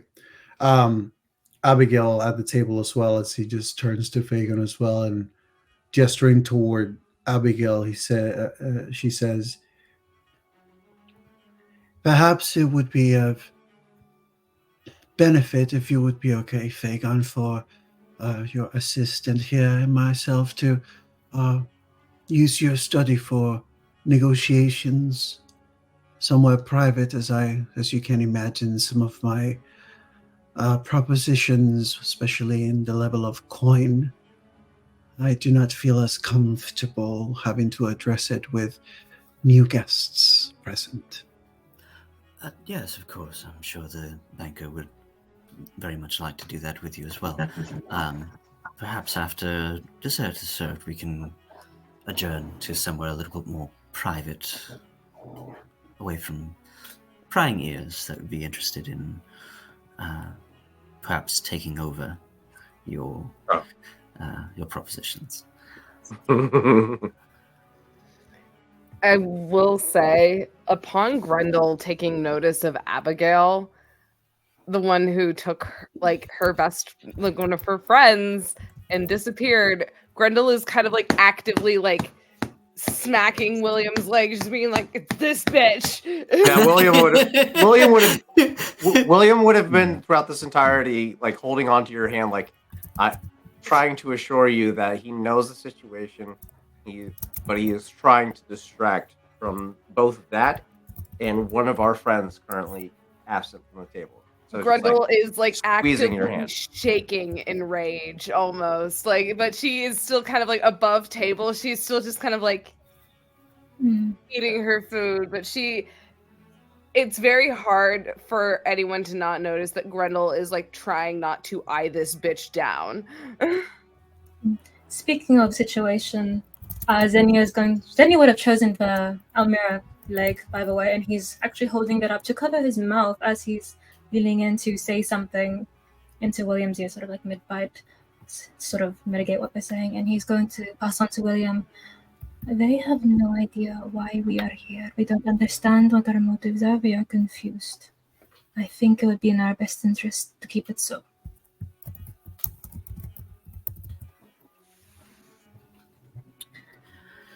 Also, there might be some risk of transformation in the future. I don't know. They said it can go either way. And he takes another bite of the leg. As business conversations continue between different sections of the table and these cross-table conversations are happening, the server comes around one last time. For dessert, we have a coconut rum cake, we have a lemon custard pie, a chocolate trifle, and a strawberry dahlia tart. Strawberries! We'll take two of those, mate. They bring them over, begin to distribute the desserts. Strawberries, strawberries, strawberries, strawberries. I put this tart in front of you, Grendel, and the crust. You know how sometimes like people make like roses or like leaves out of like the leftover crust and decorate with it, and kind of bake it on. This is a very delicate flower that is made, and it is a dahlia.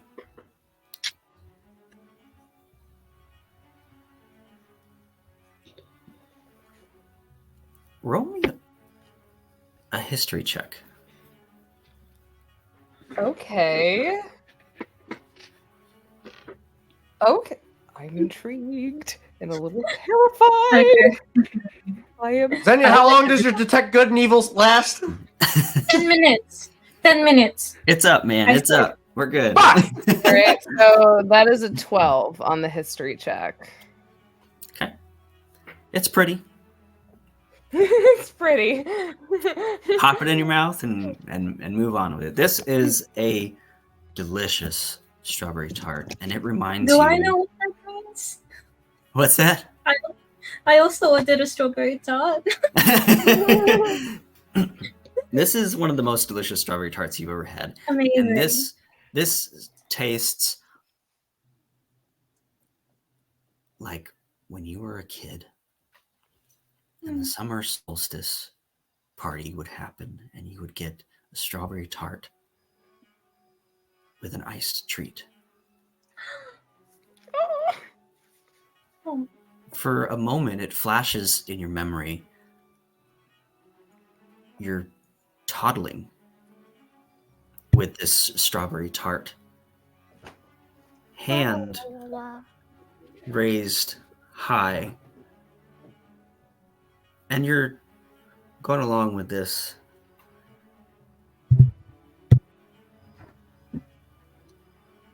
And the hand that you're holding is rough and strong and green. As you take another bite, this tastes like childhood. This tastes like a good memory. Oh my god. So And you hear, as if it's still continuing. It's this isn't happening right now, but you know how you remember something from long ago, and you just know how it sounds. yeah. Man, that sounds just like that. And if I were to hear it again, immediately my brain would go 10 years back to that moment when I heard it the first time. And you hear a woman's voice say, Dahlia.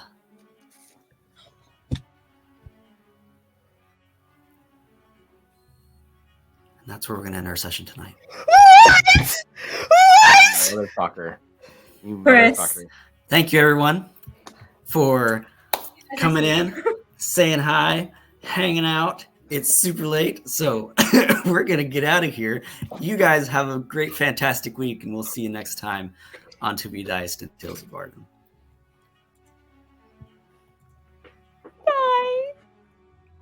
He did it Chris, again. you did it again. He's like Elvis, okay? He leaves the building. Bye, guys. Who's got control? Bye, guys. Who's got the I got controls? it. I got it. Bye,